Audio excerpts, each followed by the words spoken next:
Thursday night, I took out, Artie wasn't around, but I took out Robin, Fred and his wife Allison, Gary Baba Booey Delabate and his wife Mary, and Benji to dinner at a very fancy restaurant, That's Danielle. beautiful. Place I've always wanted to go to. Oh, Yeah, you we missed had a a- wonderful meal. I'm sure it's amazing. We had a wonderful meal, but I have to say, Robin, Jesus. So anyway, we're having dinner. What did I do? I'm gonna give it to you a little It bit. was a tease. No, well, I will comment on the entire dinner, and we had a great night. Don't let this. Raspberry on you. Yeah, but anyway, so we go to dinner, and Benji, you're not going to comment on Robin. Benji, I got plenty to say, but you're taking top billing this today. I can't even imagine. What did I do, Fred? I'm going to tell you. I'm what you going to did. guess it's about your veganism The only somehow. thing the only thing I can think although I of- told her I want. Let me just tell the story. I We're all really wanted her to guessing. drop the veganism for the night, but she wouldn't do it. She's even very, for a very night. to it. Anyway, we had a great time. So, Robin is a wine expert. Right. And I said to her, listen, Robin, I'm going to give you the wine menu. Pick out a wine for us to drink. And Robin picked out a beautiful wine. They served it. It was delicious. And the waiter comes over to me, would you like to continue with this wine? I said, sure. If Robin picked it, that's what she wants. That's what we'll have. Well, that's why I sent him over to you. I said, you ask Mr. Stern if he wants to continue Yeah, sure. with this. I mean, absolutely. It was delicious. So we're getting toward the end of the meal. The waiter comes over, and he hands everybody at the table an envelope. I open up the envelope, and it's the actual label to the bottle of Yes, wine yes. to show you what you have. And I've been to Danielle a couple of times. They never do that. I said, uh-oh. What the fuck is going on here? Why are they giving me maybe because they know this is my crew and this is important to me. Well, the bill comes. Gary was looking over my shoulder. Now, he just told me this.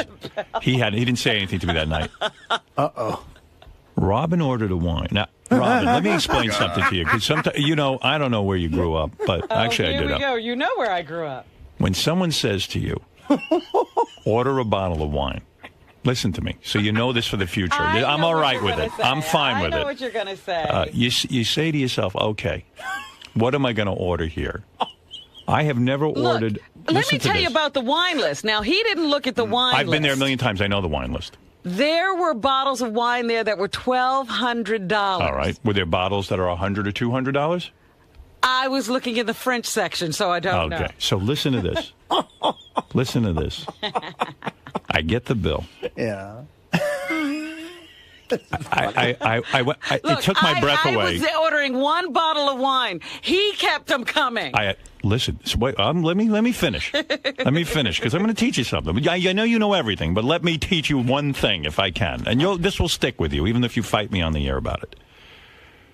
So I get the bill, and now I went like this.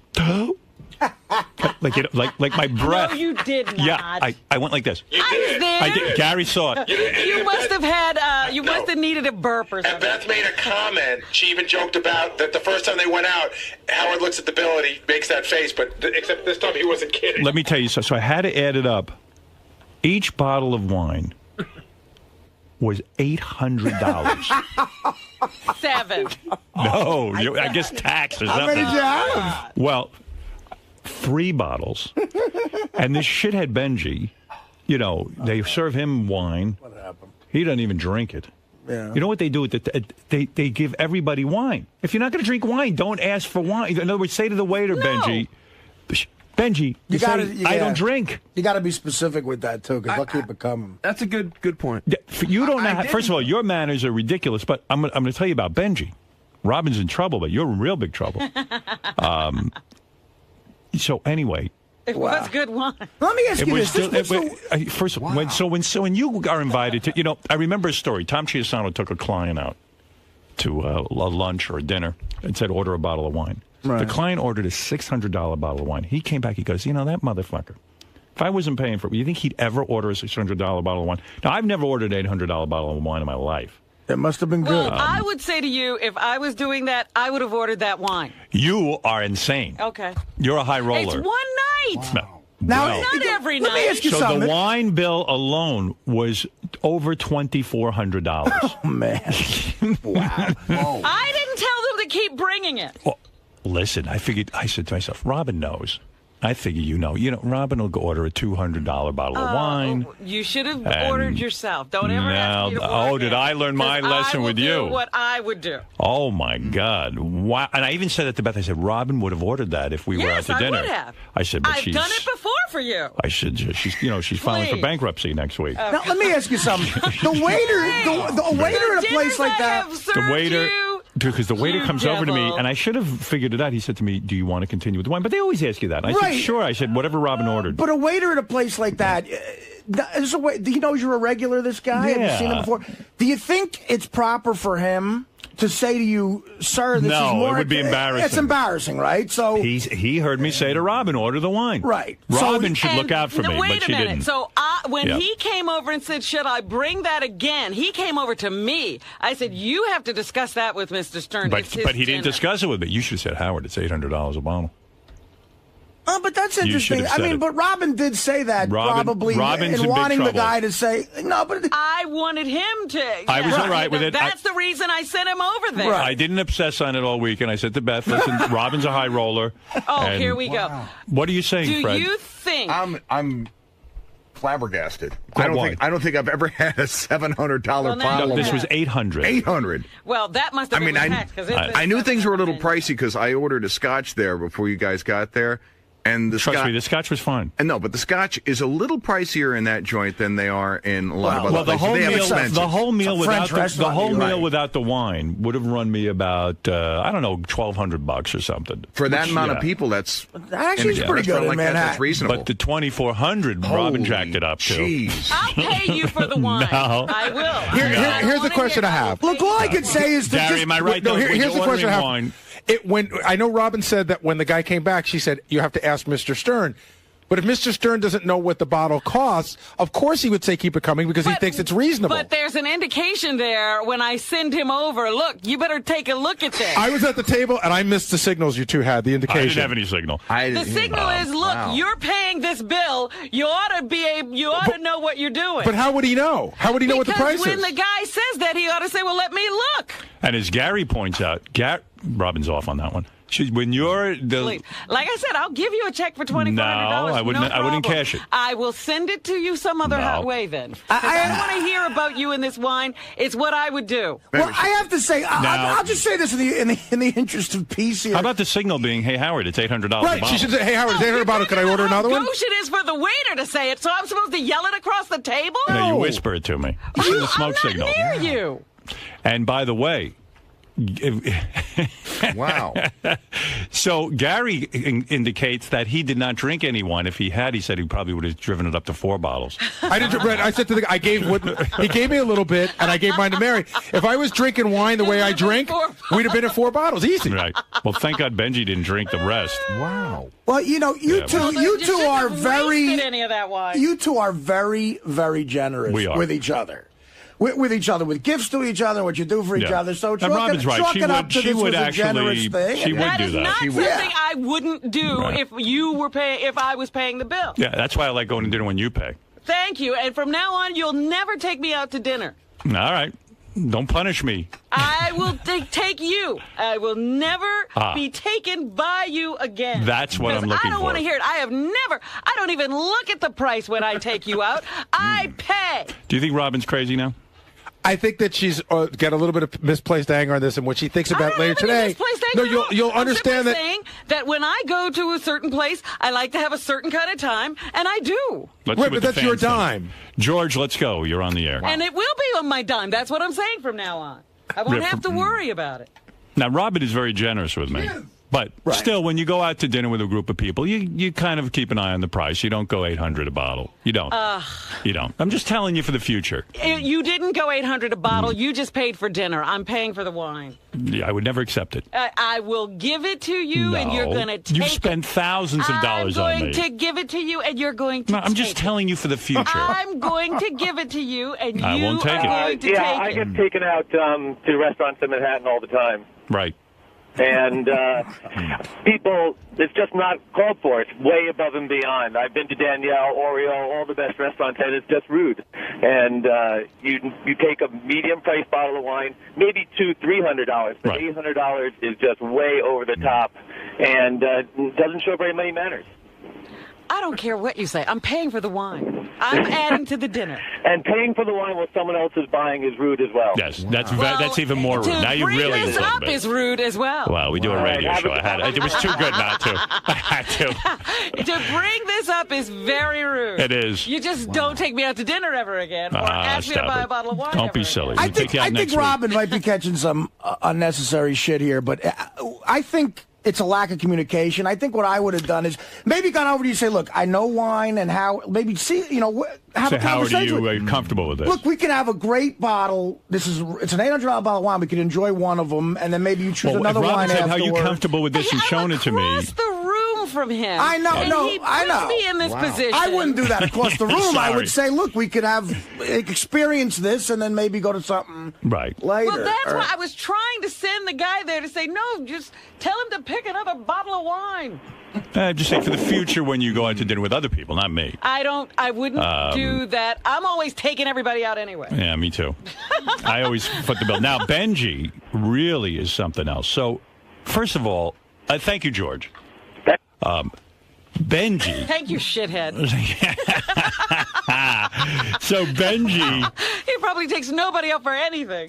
Well, he knows rudeness. I say, Beth said, let's make the reservation for 7:30. I said, listen, my crew gets up early. I knew Robin was leaving the next day. You were going off to, I don't know where you were going. You were going flying for an enema. It's another thing. Flying for an enema. And I wouldn't buy a $1,200 bottle of wine. Right. So I said to Beth, let's make it for 7 o'clock because I said maybe Gary's staying in the city. I don't know what's going on. When you live out in the city, that's tough to negotiate. Yeah. So we make it for 7 o'clock. Robin, Fred, Gary, we're all there. Right. Basically 7 o'clock. Within 5 minutes of 7 o'clock. Who's not there? Benji. And he lives in the city. Now, Benji really. Benji knows I'm not looking for him anyway. You know what I'm saying, Robin? Right, I mean, he's getting in by the skin of his teeth into this group because he sits in the studio during the show, and I love Benji. Don't get me wrong; he's a good guy, but he's been here a decade, right? Or longer, actually. Quite frankly, we've discussed this. Benji's there should be in the Sal Richard category, except that Benji works in the studio with us, so therefore he's part of that dinner. So I invite him, and no Benji. A half hour. Now, everyone was hungry. We were all starting to drink. And I said to the waiter, look, I don't know where this guy is. I don't know what he's doing. Half an hour late? Half an hour, Artie. Benji, you know where wait you work, man. I'm not even done. This is just the beginning, and I'm sure Robin and Fred can fill in the holes, and Gary as well. So I'm sitting there, and Robin knows I'm getting annoyed. Right. Because you know what? I'm only good for so many hours. And when I'm drinking, it's like, I'm going to fall asleep. And the waiters are standing around, and everybody's waiting for us to do something. We're waiting for Benji. Yeah, so we're waiting and waiting. And finally I said, listen, let's get some stuff. Let's get some appetizers and things. And when this guy shows up, and now I'm down to calling him this guy. Like, I don't even know him. Because I'm so fucking mad. I go, and I even said to Robin, I said, what could he be doing? What's holding him up? This is an important function. I'm his, quote unquote boss. It is. It's a time to be impressive. At the very least, be on time. It's a work thing. Yeah, and he knows I hate that he's not prompt because even on the show he pulls the same bullshit. Right. So maybe he got a mental problem. I don't know. So he walks in, fat as ever, sits down, sweating profusely. Now, Artie, you've seen it up close every day, but I mean sweating. Like he ran to the dinner in a suit. And then he sits I was thinking Robin was going to sit next to Beth, but Robin sat down next to Fred. And Benji... I didn't see the chair open next to Beth. That one was for you. Oh. There was a whole discussion about where Robin will sit. But... When Benji showed up, I was like, where's he going to sit? And then I saw this, he, sat there. And without Benji, you could easily have leaned over and showed Howard the price of the wine. Yeah. Exactly. Benji. That's Benji's fault that this all happened. So Benji sits down. There's a deflection. Sweating profusely. Where were you? And his answer was, Gary, what was his... Fred, do you know his... I know his exact answer. Go ahead, Robin. I started to get ready at 6:15, and I miscalculated. Yeah. Now, the guy has to throw on a suit, and come here. I mean, what? Yeah, who knows what getting ready is, but he didn't get ready until 6:15. Start to get ready until 6:15. So like a chick, he shows up late. Like I'm on a date with this guy. Then he shows up, and so the meal is delayed. But 7:30 dinner? 7 No, o'clock. 7 o'clock 7. All dinner. right. 6:15. He shows up 7:30. So he orders a dinner. Now this fucking guy is so fat. I mean, how much you weigh now, Benj? About 235. Okay, 235. Shows up. He's not going to order an appetizer. He's not hungry, he says. Now, I said, I mean, Benji. he's making all kinds of hubbub. Yeah, like a whole thing. I go, Benji, look at the size of you. Stop Now lying that you don't eat. Yeah, what do you mean you don't eat? What do you mean? What are you talking about? You're not going to have an app. Do what everyone else is doing. Just fucking fit in. So he's carrying on. So He calls attention to him. So I told him. So he orders an appetizer. What'd you get? The tuna tartare? Yeah. Okay. I remember. I was more obsessed with. I don't know what I ate, but I know what this fuck ate. And he orders tuna tartare, which he barely touches. And by the way, the other time I took him to dinner was Nobu, and he wouldn't eat any fish. Okay, so Now he's ordering tuna tartare. So now at the table he orders fish, tuna tartare, and he orders a trout or something. I don't know what he ordered. A bass, something? some bullshit. It was And a the bad whole choice of fish. You know, and then all of a sudden he goes, "I love fish. I love fish. I love it." And I'm remembering at Nobu, he didn't love fish. Now this Didn't place has eat fish meat. at all. This place has everything. They'll serve you a fucking duck and a pig and a chicken. They'll serve you game. They'll serve you anything you want. They'll kill a lion for you and cook it. I love fish. All right.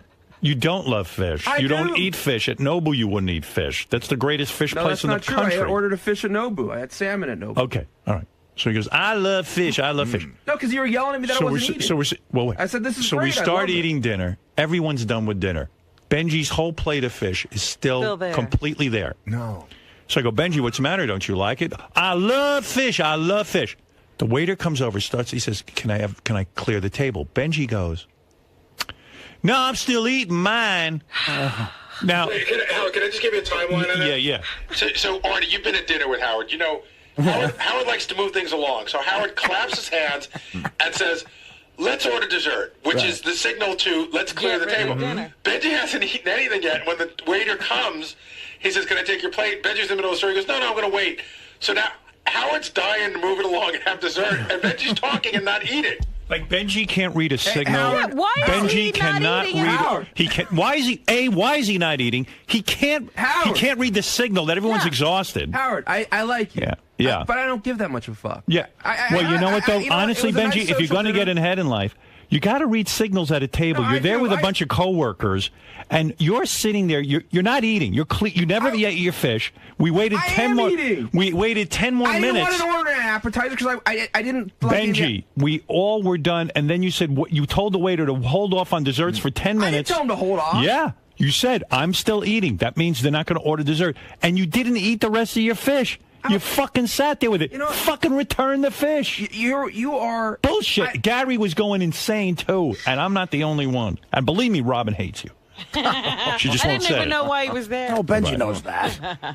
I just He's just you're- annoying. you're- Gary, help me out here. Will you explain the I word? mean, No, it's- Ben, seriously, here's what happened. Just give me 2 seconds. Ben, No. give me 2 seconds, and then you can talk. It's Give me 2 kind of seconds. Funny. Go, Gary. Dude, you got to learn not to give so much a fuck. Just sit down, have a nice time. But it's his dinner. You didn't give a fuck that you're a half hour late and you're Yes, I sweating did. all over the goddamn table? What's with you? What are you sweating from? I'm another. Wasn't it like 17 degrees that night? Yeah. I mean, it was pretty chilly. Yeah, it's hard to work up a sweat. Yeah, I'm sorry, Benji. The world doesn't revolve around you. I The sweated- dinner was for I 7 sweated o'clock. to To piss say you you can't off. say you can't come. I sweat to piss you off. Why did you man. show up at 7:30? First of all, I got there at 7:20. No, you didn't. Yeah, I did. You didn't. Go ahead, Yeah, Gary. I think it was 7:30. Here it is, Benji. Seriously, I know what you're saying about Howard should relax and all that stuff, but you understand, A, he's your boss, B, he invited you to dinner. So if you're going to go to that dinner, there's going to be a certain way things run. If you don't want to deal with that, you probably should just not come. But Yeah, once I'll you never come and invite him to anything else. realize it's Howard, you know how he gets. Benji, he goes like this. This is exactly how he goes. "All right, let's order dessert," and that went right over your head. Yeah, always. And so you were telling a funny story, and they did come to You get know you. why? Because Benji entertains no one. He doesn't care about anyone. And when someone he doesn't sit and pick up signals. I know people like Benji. They're the most annoying people. They've been so pampered in life and so babied that they don't pick up on what's going on at the table. Robin had finished. Fred had finished. Yeah. Everyone was sitting there. It was time for me as the host to move the evening along. The waiter was looking toward me to find out, should I clear the table? And you're the only asshole who's sitting there, and you didn't even finish. Your food must have been cold by then. Right. I was enjoying it. It was cold, Robin. I put my finger in it to touch the temperature. Benji, you were at my house that night. That Howard, you know that there's he gets tired early. That's why we eat dinner early. Right. Gary, you were tired too. Everyone was. Everyone You was get up early. tired. Why was it just fucking I order looked around the table. Because we were waiting. Yawning. Because as a courtesy, the way manners are, you wait for everybody to be finished. I would have ordered dessert. Oh, don't get me And wrong. then you would have been mad. Why are you turning in your fish before you're done? No, the waiter would not take our dessert order. There's etiquette at There's a a fine protocol, restaurant. All right. You were holding up the I table. thought we had At a least good eat time. your fish. I thought we had a good time. We had a good time. Not you. We had a good time without you. When you showed up, things got horrible. All right. We had a good half hour before things got bad. No, we had a nice time. I enjoyed your company. I love being there with you. You were fine in conversation. I mean, but listening there's a to your few things. unbelievable sex life, which I don't believe a word Was of. there more of that? Yeah, oh. I got to tell you, my 'Cause wife. I thought we got the guys' version at Nobu. No. He went into. Yeah, Benji really? loves to talk about his sex Well, life. yeah. Mary turned around It to was me. She goes, interesting. "Is that Real. possible?" Yeah, is it real? And I go, "I think it is." And she goes, "That's really disgusting." She likes you, Ben, but she was sort of creeped out. Benji's up to really dangerous behavior. this is a long time Benji's ago. going to get killed. Yeah, he's the female version of looking for Mr. Goodbar. Benji, one story about his sex life is he goes on these, Craigslist or whatever they are, Right. and he, some guy invites him to his hotel room to fuck some girls in front of him. In front of him. And he's going into strange hotels. Right. He's and going to he be. doesn't know who these people are. Yeah. He's in a strange location and nobody knows he's there. And when he shows up, doesn't the guy go, "I don't want to watch you fuck anybody," and the girls don't want to fuck you. That guy must really be. I said, Wait, did that Benji, really happen? Yes, and I said, "Benji, aren't you worried?" And he goes, "Yeah." But did you fuck a girl in front of a guy? Yeah. Wow, that. And he said the weird girls shit. were A like stranger, Artie, a stranger at a hotel. They were models, right? He didn't come on my chest or anything, but yeah. Were they models? They looked like it. Yeah. I don't know if they were. Yeah, he describes the scene. But meanwhile, would you go Models. to This was somebody? a long time ago. I'm What'd dating he say? regular chicks now and dating regularly. Oh, they must be Wrigley? delighted. Well, anyway, so Gary. And that guy, and I won't say, but he is famous. And that guy, if you want to, I would reveal. Don't do that. No, don't do me What, a the favor. guy I know- who watched Really, you? that night at Quiet. the Total dinner. coincidence. Stop. Yeah, no, He I don't doesn't know want who I am. He doesn't know I know him. I don't want to. Oh, I think I know who he is, actually. No, you don't. I think you told me. No, I didn't. Okay. Was it Sam Ben Ruby? No. All right. Anyway, so No, Sam would know Benji. Right. Sam would throw Benji out. I got to That's tell you. Benji. I got to tell you. Wow. This Benji's such a character. Right as I love him. I don't want to be too harsh, but he was. Actually, that guy scares me. If he knows, I would never reveal him. But understand something, Benji. Yeah. You're going to go out with people in the future. Forget about me. I understand you're trying to be You eccentric. think he's going to go out with people in the future? I don't know. I said that to make him feel better. But if you do, show up on time, or when you read the signals at the table. Come on. Or just keep up with what's going on. Yeah. There are no signals to be read. Everybody's doing basically the same thing. When their entree comes, they eat it. Right. Right. Yeah. Like that's the time to eat your entree. Save it. Don't save it for later. I was eating. And no, you weren't. But you realize never that finished. hold on, seriously, and I'm not being a dick, Benji. Did you notice that everybody's plate on the table, this is true, was empty, and yours was completely full? Well, you guys are pigs. You eat so quickly. No, really, but see, you notice that stuff, and you say, either I don't want to hold 7 other people up, so I'm either going to eat quicker or I'm going to forego what's left of my meal. When are you going to eat your dinner? I mean, what point in the night? And then we waited 10 more minutes, and you still hadn't eaten it. You never ate it. Right, you did not know touch what? that food from the time the waiter you came. weren't going to eat. I honestly didn't realize that that it would be considered a faux pas for other people to order dessert while someone else is still eating. Yeah, but it's not Denny's, it's Danielle. All right, It's so like we're having a that's dining cool. experience that together. That didn't hit me until you said it. I'm sure there's no Danielle in North Carolina. Listen, I'm not being an asshole about it. That's the way it works. The waiter's not going to take desserts until the place is ready to go. It's not done. You could see that the guy was waiting. If you had bothered to pay attention. Well, anyway. Write down the name of the guy who watched you fuck a chick. Yeah, I'd like to know that one Yeah, myself. really. Don't just You don't even. You know what? It's so Not boring. For the air. Is I it don't boring? even- Do you yeah. know who it is? Yeah, it's nobody you know, and it's nobody Really? anybody knows. He thinks the guy's famous. The guy has a high-profile kind of job. You would know the job, not the guy. Oh. Yeah. Write down the guy's job. I do have to say that that Benji's stories were I was riveted. They Benji were is good stories. Riveted. Benji's a lot of fun. That's what you should do in stand-up, by the way. You should tell those stories. I wish I could. Hey, you know, But Don't do it. those They stories he work doesn't tell. without, some of them work without. as the stories were going, Beth started going further and further Oh, away. she almost crawled under Howard. She started moving closer to me to get away from the disease that has to be crawling on Benji's body. That they shouldn't even joke about that. Right. I would take a test on the air. Okay. Did you come to New York? Did you come to New York as someone from, like, you know, the South? And I'm being serious. Did you come here with the goal of being part of that, like, outer fringe Andy Warhol gang, like New York City nook and cranny getting blown everywhere? Like, Yeah, the underground crowd. did you want to that's be so a hip. part of that thing? I've kind of always been attracted to the anything underground, not just sex. Just sex. It's more illustrated when it's sex, but I like underground stuff. Right. Yeah, good Well, for you. I mean, it is, dude. Gee, Artie, it too is- bad you weren't at the dinner. You could have asked these questions. I'm just over the saying, it dinner. is dangerous. And had your dinner delayed, too. It is. Yeah. Well, I wish, you know, look, Anyway, we had a great time. I would love to have failed the piss test Except for an that $800 now I bottle of feel wine. horrible. Nah, come on. So I don't invite would me never even anymore. bring it up unless we were on the Don't air. invite me anymore. I feel awful. I knew you would, but I had to do it because it was too good to bring that's up how on much the you air. care about me. Yeah, the show comes first. How did Fred and Gary rank? Roberto, you're on the air. Can I contribute a little How at you least? doing? You know, it's a given that Benji's a classless fat slob with pig eyes, but Howard, come on, bro. All we need to know is that I don't care what you've earned over the course of your life. Just the $83 million that you earned as a bonus. You just pick up the check and shut up about what Robin ordered or didn't order. I mean, We're doing a radio if show, not sir. now, I think when would you enjoy an $800 bottle of wine with your friends? Roberto, this is a radio show. So I bring things up. Read between Well, the that's lines. not. You know what? That's not true because you drew. But an I'm bringing up analogy about etiquette. I'm when- teaching Robin, too. She needs to I learn. know You don't etiquette. think part of etiquette is just keeping quiet? Roberto, about it? if you went to He dinner... knows my etiquette, not his. Robin, the truth be told, I would never be mad at Robin for that because she's so generous with me. The idea that I got to pay her back a little bit would be great. So believe me, I'm not upset about it. Hey, can I ask Robin a question? Yes. I got your back 100% on this, Robin, but I'm curious. You embrace this sort of vegan lifestyle, and you spend so much of your time detoxing, living a pure life. Why do you continue to consume alcohol? Yeah, which the that's a human good body question. just I don't is as drink a poison? often, but I do like a glass of wine every now and then. You just can't get that out of your life. You can't. I muster certainly resolve or could. I'm not discipline. addicted to wine. I'm not arty. But I feel if I'm you're not addicted to wine either. you're detoxing and you're taking enemas and colonics. I'm not.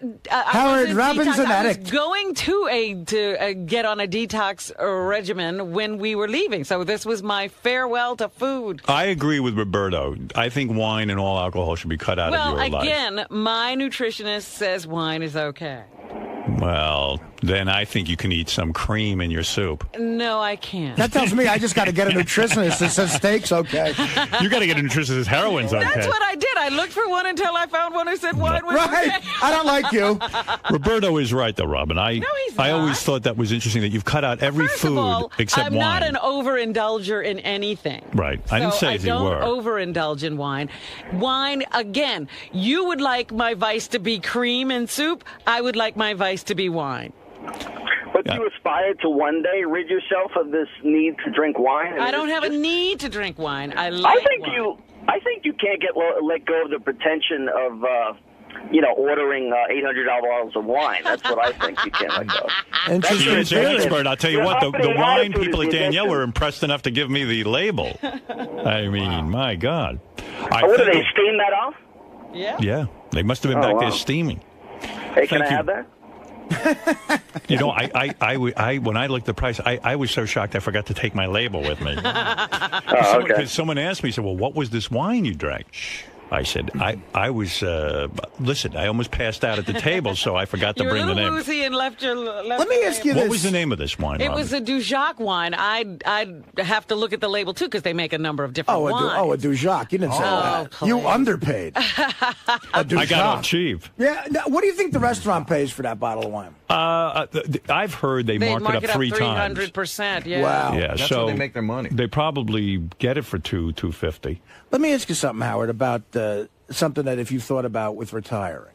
Say you didn't have the radio show and this happens. Would you just harbor resentment for Robin forever? No, in fact, that would fester. It's not as funny to say this, but the fact of the matter is I was kind of glad Robin did that because Robin's very generous with me I and know, everyone but on the show. And in order to pay her back, no, you're not. I'm using that as an example in your life. I mean, there seems to be a lot of things getting to know you that you get out on the air that seems almost therapeutic to you. Do you think that would be a problem for you without the radio no problem. show? No. Because you're just going to stop seeing people. Because no one will see me again. and poor Beth will see me.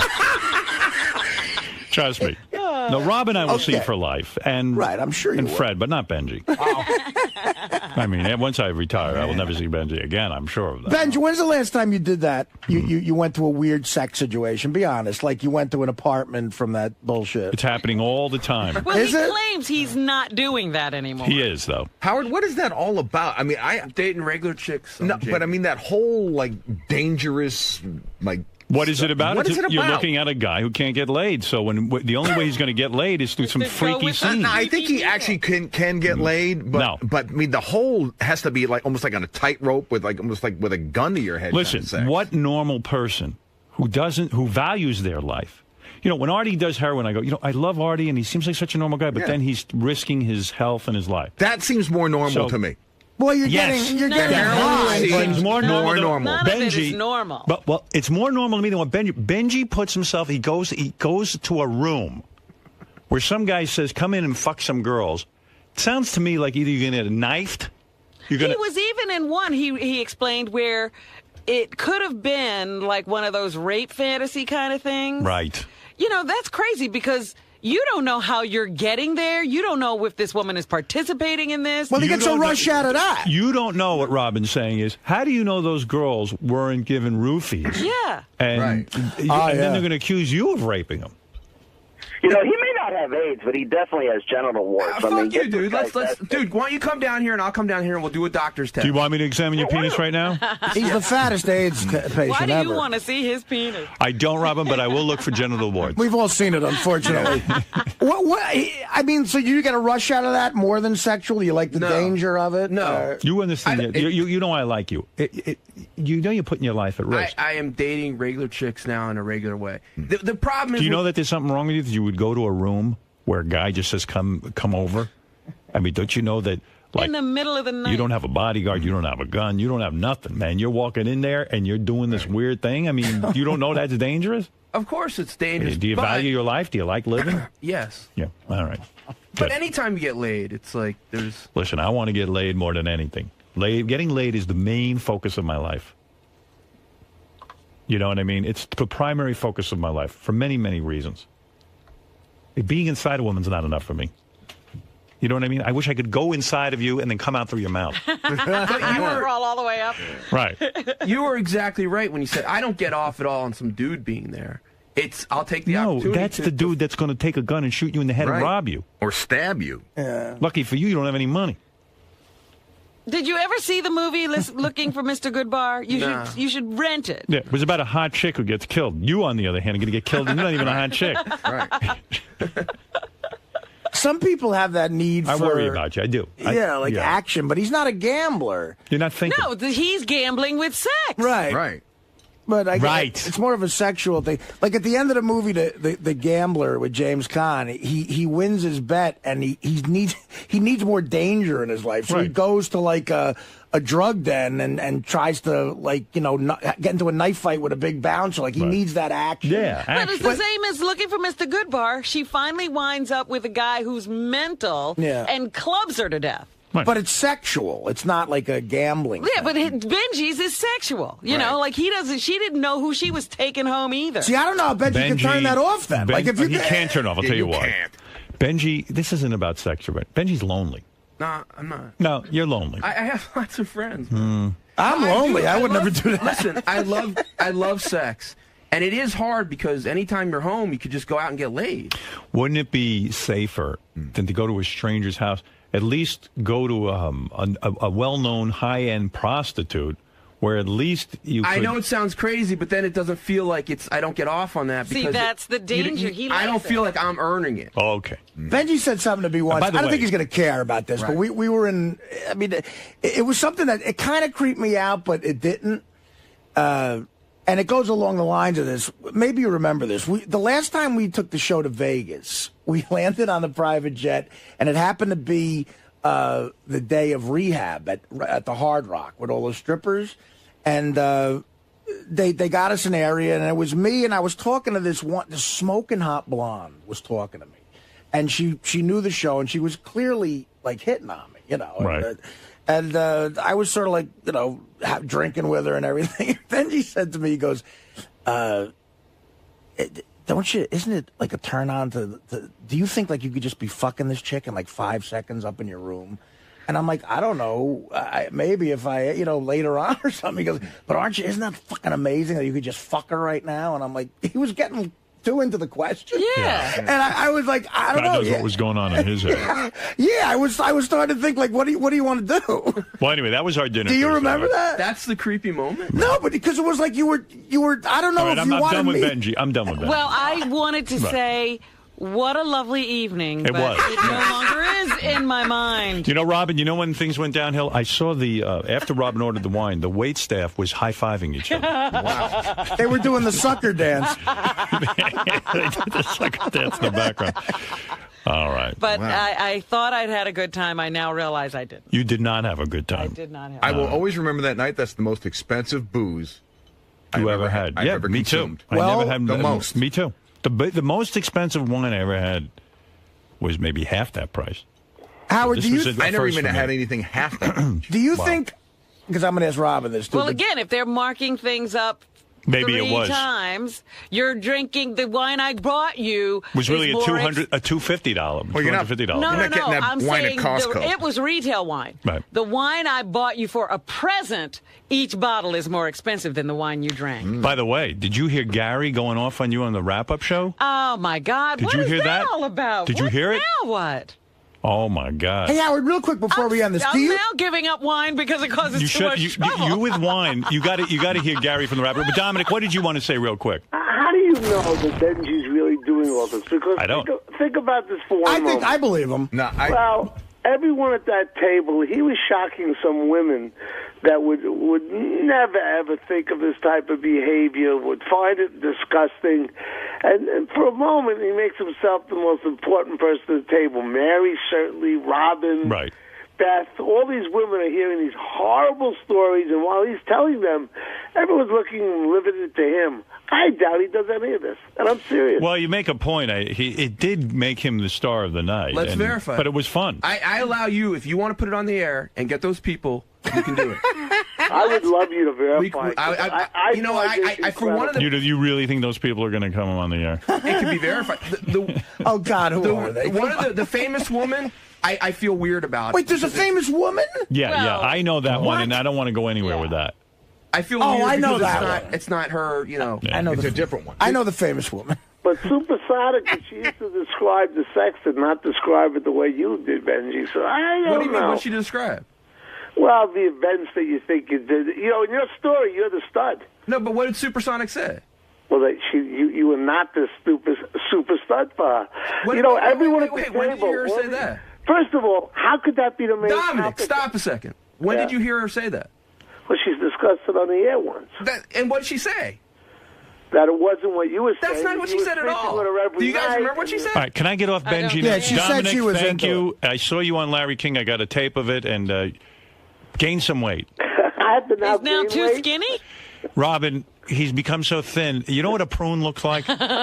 He looks like someone stuck a pin in him. Oh, You no. think I look He's too deflated? thin now, really? Yeah, you look better heavier, maybe. I don't. You don't. But your health is probably better, so I'm happy for you. All right, goodbye. All right, Dominic. There he is. Anyway, Howard, so do you think Gary, you could tell the difference between an $800 bottle of wine and a $200 bottle of wine? You know, I'm not that sophisticated, but the wine was very good. Robin, that's all could I you? know. 800 and 200, you think? Not a good $200 bottle of wine. Listen, I'm I not told that you. good. I told you. This is a real quick story. I've said it on the air before. They're a very famous couple who are authors, and they write only about wine. They are wine experts. Not the ones Benji fucked. No, these are considered two of the top people. I remember I bought their book. Like Robin, I tried to learn something about wine. I learned less than she did. But anyway, I'm reading the book, and the guy starts off the book by saying that him and his wife were searching for a great bottle of wine. They were in wine country. They go to this place. They found a bottle of wine, and they didn't make a lot of money. And they said, this is the most expensive bottle of wine. They had to buy it. They had to try it. They're, after all, wine experts. It's part of their job. It's almost a tax write-off for them. And they bought the bottle of wine. They said, we'll save it for a special occasion. Well, they waited like a year. Special occasion shows up. They drink it. They said it was the best bottle of wine they had ever experienced in their life. Wow. What they didn't realize was they opened the wrong bottle. And it was, Robin, I told you this story. No, you didn't. Yeah. It was I never heard this. The wine was a $10 bottle of table wine from, I can't now remember the name. I've told this story once on the air, and I'll look up the name. I went out and bought the $10 bottle of wine because they said, we were fooled. We are wine experts. We spent our lives on this. And to show you how sometimes this can all be bullshit, we thought this $10 bottle of wine was the best wine we'd ever had. We have to be honest about it. Nothing is bullshit. Right. It's all, who knows what the value of any bottle of wine is? Right. It's what people can get for it based on their marketing and distribution and, the value of their name. Anyway, so Gary gave it to you on the wrap-up show. This is another wine thing that's gotten you in trouble. Jeez. Here's Robin getting blasted. I mean, wow. Why do I even bother to try? All right, here you go. This is really Robin. Just because we both got you wine for your birthday? Is this Listen to what Gary says. And by the way, I had heard this rap off there. He'd come to me about this. Really? And I didn't know he was going to go on the air with it. I don't know what's going on around here. I was really angry in the office this morning. And this is totally real. I bought Howard a birthday present, and I brought it on a Monday, the day of his birthday, and I put it in my office, and I just happened to mention to Howard when I was there earlier, hey, I just want to let you know, I got your birthday present. I'll just have Tracy get it over to your house. And I said, I explained what the wine was. It took all of 20 seconds. He said thank you, and it was great. Robin announced that she was bringing him wine. So we did that whole rap on the air. So we know that Robin's bringing him wine, or that's what the present is going to be. Ronnie walks in this morning like he was her cabin boy. Like Robin walked in a full-length leather coat with mink or some chinchilla or something around the edges, and Ronnie was carrying these two big boxes. Robin puts them down on Howard's console right before the show. So there they are. So now Howard knows he's got the wine. Now Robin insists that he opens it up on the air. We know it's wine. I think it's just slowing down the show. And I don't understand what the big show of the gift was about. And I thought, she kept saying, go inside. There's like a big payoff. Yeah, the payoff is there's a note that says these bottles were handpicked by Robin, which they weren't. And, it's wine. It's a wonderful gift, but I don't know what all the fanfare was about. So you took it on the chin twice now about wine. About wine. I think I'm giving it up because it enough. just causes me trouble. You have to go to a new drink.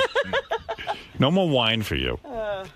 So there you go. You want to answer, Gary, for any reason why? If he feels that way, I'm sorry. Good for you taking the high road.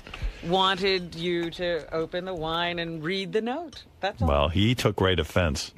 Wolf, I don't understand. It slowed the whole show down. I could have said, Howard, I want you to open my wine. Right. And the big payoff was, this is the wine that you said you loved that you couldn't find, and I somehow found it for you. And I could have, but I don't know why we would do that on the air.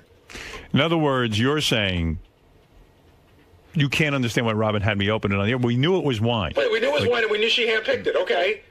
Well, no, you were claiming that it didn't handpick. Well, you probably had some help, but okay, but fine. Say I'm off on that. That's a minor detail. Why did Howard have to open wine on the air that we knew was wine?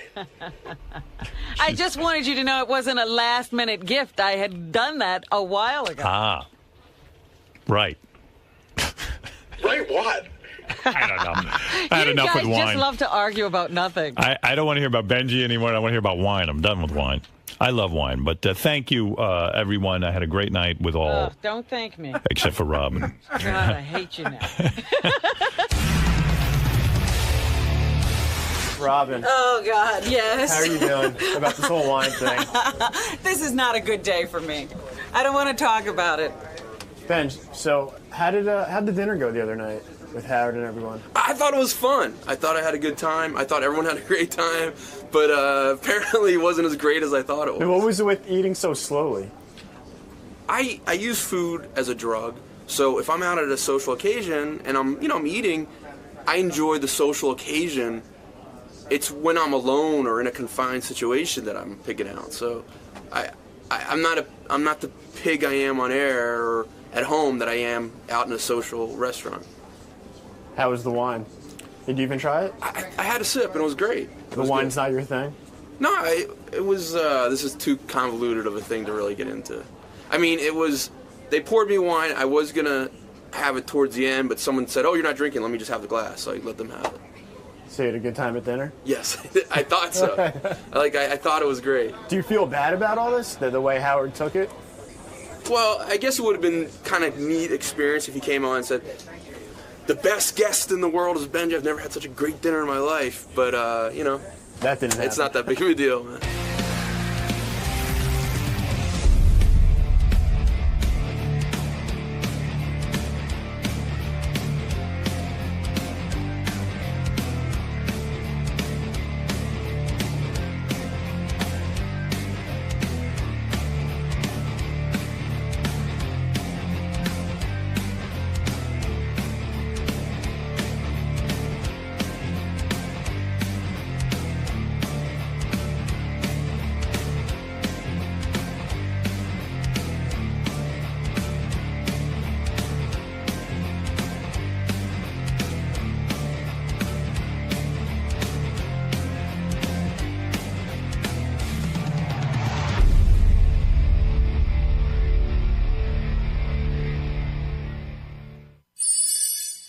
How are you today?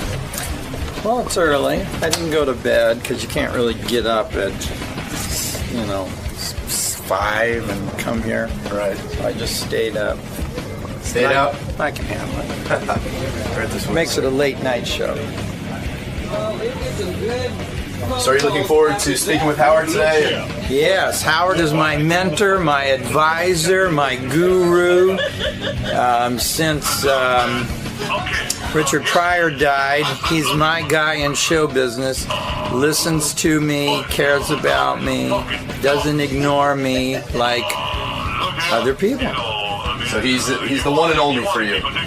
Yeah, this is an important day. This is going to set a new course in my life, bring new context to me of people that are going to hear about my ideas, and it'll be a catalyst. Cool. So it's a critical day. A great platform for you. Yeah. All right. Well, good luck with everything. Thank you for the luck. Let me tell you who stopped by. Gallagher. I just saw Gallagher. The comedian. He kills me. He's always got something going on. I thought he retired. No, he ain't retired. There he is. He's got a business suit. He's far from retired. He's an executive now. He's an executive. Gallagher, you look I like... am an executive. You almost look like a Wall Street guy now. I am. I trade stocks all day long. I know as much as all of them combined. I used to see you on TV. You wore a cap and you wore jeans. You were very... Cappy Genie kind of... Cappy Genie. And nobody would have thought you were an investor looking at that up. Yeah, you've really classed yourself up. Well, Jim Cramer copies me. Is that right? Sure, he says he's the Gallagher of stocks, and he smashes food. He says when one stock in a segment moves, then the other stocks are going to catch up. So he whacked a bottle of ketchup with a bat. Well, let me tell you, everyone rips you off. That's right. Does Carrot Top rip you off in a sense? I mean, with the props, and then I think he even smashes a watermelon. We had the same manager. You're kidding. He used to came to my show when I was down in Fort Lauderdale. I knew him when he was a teenager. I didn't know he wanted to be me. I just knew he wanted to be a comedian. Did it make you angry? Did you ever say to your manager, "Look, the guy steals my act. What is this? Why are you?" No, he was going at a different audience. He was going for dumb people, teens. Silly, like the Conan O'Brien type of rattling laughter. I can never figure out what is funny about Conan. I mean, it's just... Conan O'Brien, you don't feel he's funny? No. Not at all. Terrible. Do you laugh? I don't laugh. Will he let you on the show? Is this a little problem with getting access to the show? Well, I don't think I'd want to be on his show because it's kind of teeny. It seems like it's painful if it's quiet. Who do you like of the late night host? Do you feel Leno is a funny guy? I don't think he knows how to do a monologue like Johnny. You don't walk out and say, well, what was in the paper? You wouldn't walk up to a person and say that, and an audience is just a person. So Johnny'd come out and he'd say, you sound like you're in a good mood tonight. What about this weather? It was sure hot today. Or, he'd talk to you like you were a person. He'd set himself in the space. Well, Jay Leno is talking to you the way he talks to people. Yeah, you can't walk up to somebody and say, what I saw in the paper today. Did you happen to read this in the paper? And it's always the same style of joke. It's, here is the facts, and this is the consequence. This is the fact, and this is the consequence. I don't think he's ever written a joke, and I think he hires joke writers and teaches them to do it like he did. I remember when he was working for Jimmy... I can't remember his last name. Walker. Jimmy that was Walker. Letterman. Yeah. Letterman walked. No, they both did. Did they both? Yeah. I didn't know that. So when you see a guy like Leno so successful, do you say, why didn't Gallagher get the Tonight Show? I know exactly the whole story. I know how he got it, and it's they pick from among the people that are there in Hollywood, right? And that are working the store and the Improv, and he kind of. Told the agents, the network people, that Letterman was too edgy. I see. He undercut his buddy. Was Leno a good stand-up comic, though? No. No. His show doesn't have any dynamics. It's the same at the end as it is at the beginning, and that you get bored with that. What about Letterman? Is he any better, or is he? No, he wasn't a comedian at all. But I would see him. Hold on a second. Didn't Letterman do stand-up comedy? Yeah, I met him when we were both hiding from the Tonight Show comedians that would go to the hotel next to the Comedy Store. And if you worked the Comedy Store, they'd come over and get some jokes from you to use in the sit-down. Right. So we were working in Murray Langston's club in the Valley. He had bought this club with the Sonny and Cher. The unknown comic. Yeah, well, yeah, but he worked with a black guy. And they had an act together on the old Sonny and Cher show, and he bought this bar from these lesbians, and Dave would be there, me and Dave and Junkman and the Carpenter, these two gay guys had an act, and they sang, and sometimes that was the whole evening, was me and Dave. And so when Dave came here and started throwing watermelons off of a building, I thought, of all the things, here we are hiding from other comics to steal our jokes, and he gets a show and steals from the only guy he was working with while we were hiding out. So you and Letterman were good friends. I don't think he's friendly with very many people. He liked George Miller, and the two of them used to watch Leave It to Beaver in an apartment across the street from the Comedy Store. I'd go over and see them in the daytime, and Dave just seemed to like Leave It to Beaver. He likes the everyday Midwestern. He almost kind of on his show says, we don't have a show, and isn't that funny? And no, it's not funny that you didn't produce a show. You're supposed to make a show. In other words, the idea of going on TV, this is interesting what you're saying. The idea of going on TV and saying, guess what, ladies and gentlemen, I got a lame show tonight. We don't have a budget. You don't have a budget. You've got a budget. No one He's got a that. budget, but he's got to use the people that are there, the doorman. And Jimmy Kimmel does the same thing. Here's my cousin. But Jimmy really doesn't have a budget. No one's giving Jimmy a budget. Here's my cousin. Here's my, they're using people that are there and making an excuse saying, well, this is the average person. And you can't really make an excuse for not having a prepared, established, written show. I see. Isn't that what people pay for? Why, you got to be an entertainer. So when you were a younger man and Letterman was a contemporary hanging out at the Comedy Store, and why was he friends with this guy George Miller? You say, in other words, why was he not friends with you? Were you just too normal? I just never saw him being really friendly with anybody except his agent, Debbie Miller from William Morris. And she'd stand in the back with me and she'd say, if I could get him on the talk shows, I could get him to be the host. But he doesn't have enough material for a spot. And isn't that nutty that he would sit all day and watch Leave It to Beaver? So you think Letterman didn't have much of an act? Oh, he only had frying bread in Crisco oil. Debbie used to say to me, we're still frying bread in Crisco oil. He'd make fun of that commercial where we've just fried this bread in Crisco oil to prove a point.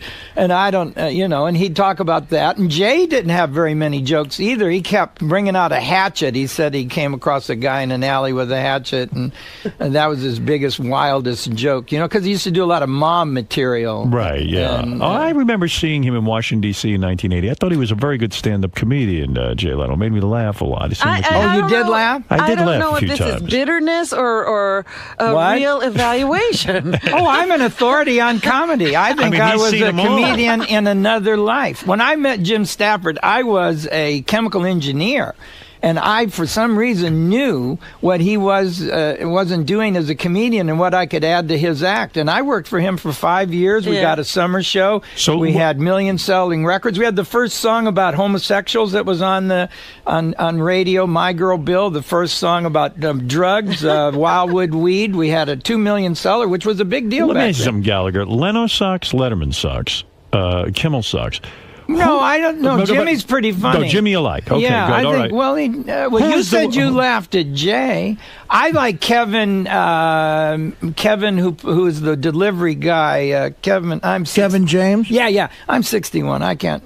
Who's the worst stand-up of all time? Richard Pryor? No, he was. Oh, you liked him. All right. I think maybe you didn't like him. I just thought maybe you didn't like him. I don't know. Plus he was a friendly guy. Right, he'd invite you over to his house, and then he'd shoot you. Did you ever do any coke with the guy, or yeah, you did? You always would. If you go over to his house, he'd hold a court in his office and. Make sure you got some chicken, and there was always people that I've seen him pass out checks a lot. Right. Wow. And he'd kind of hide it a little bit and then show them the amount real slow just to watch him be impressed. He was a very nice guy. He was friendly. And you would do coke with him? Well, he'd offer you coke when you went to his house on Sunday. Did he have the best coke? It was Sunday. Yeah. Of course, he was a very wealthy man. Yeah. And who was going to give him bad coke? Right.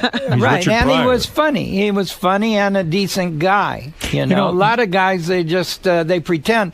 Like, see, I talk to all the stagehands, and so they tell me who you're not allowed to talk to. And who? What comedian aren't you allowed to talk to? Jerry Seinfeld. Is Jerry Seinfeld a good comedian? No, he's terrible. He was the fourth best comedian on his own show.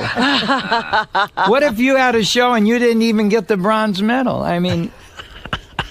that one guy, he wasn't really a good stand-up. He was a funny. I could have had Kramer. Kramer. I could have had the Kramer part. I can come through a door with a lot of energy, and he was in that club, and he wasn't an experienced comedian, I think, and so he didn't understand that club. Is a black club is the one that he went to. Mm-hmm. Jamie Masada's club there, the Laugh Factory, is black.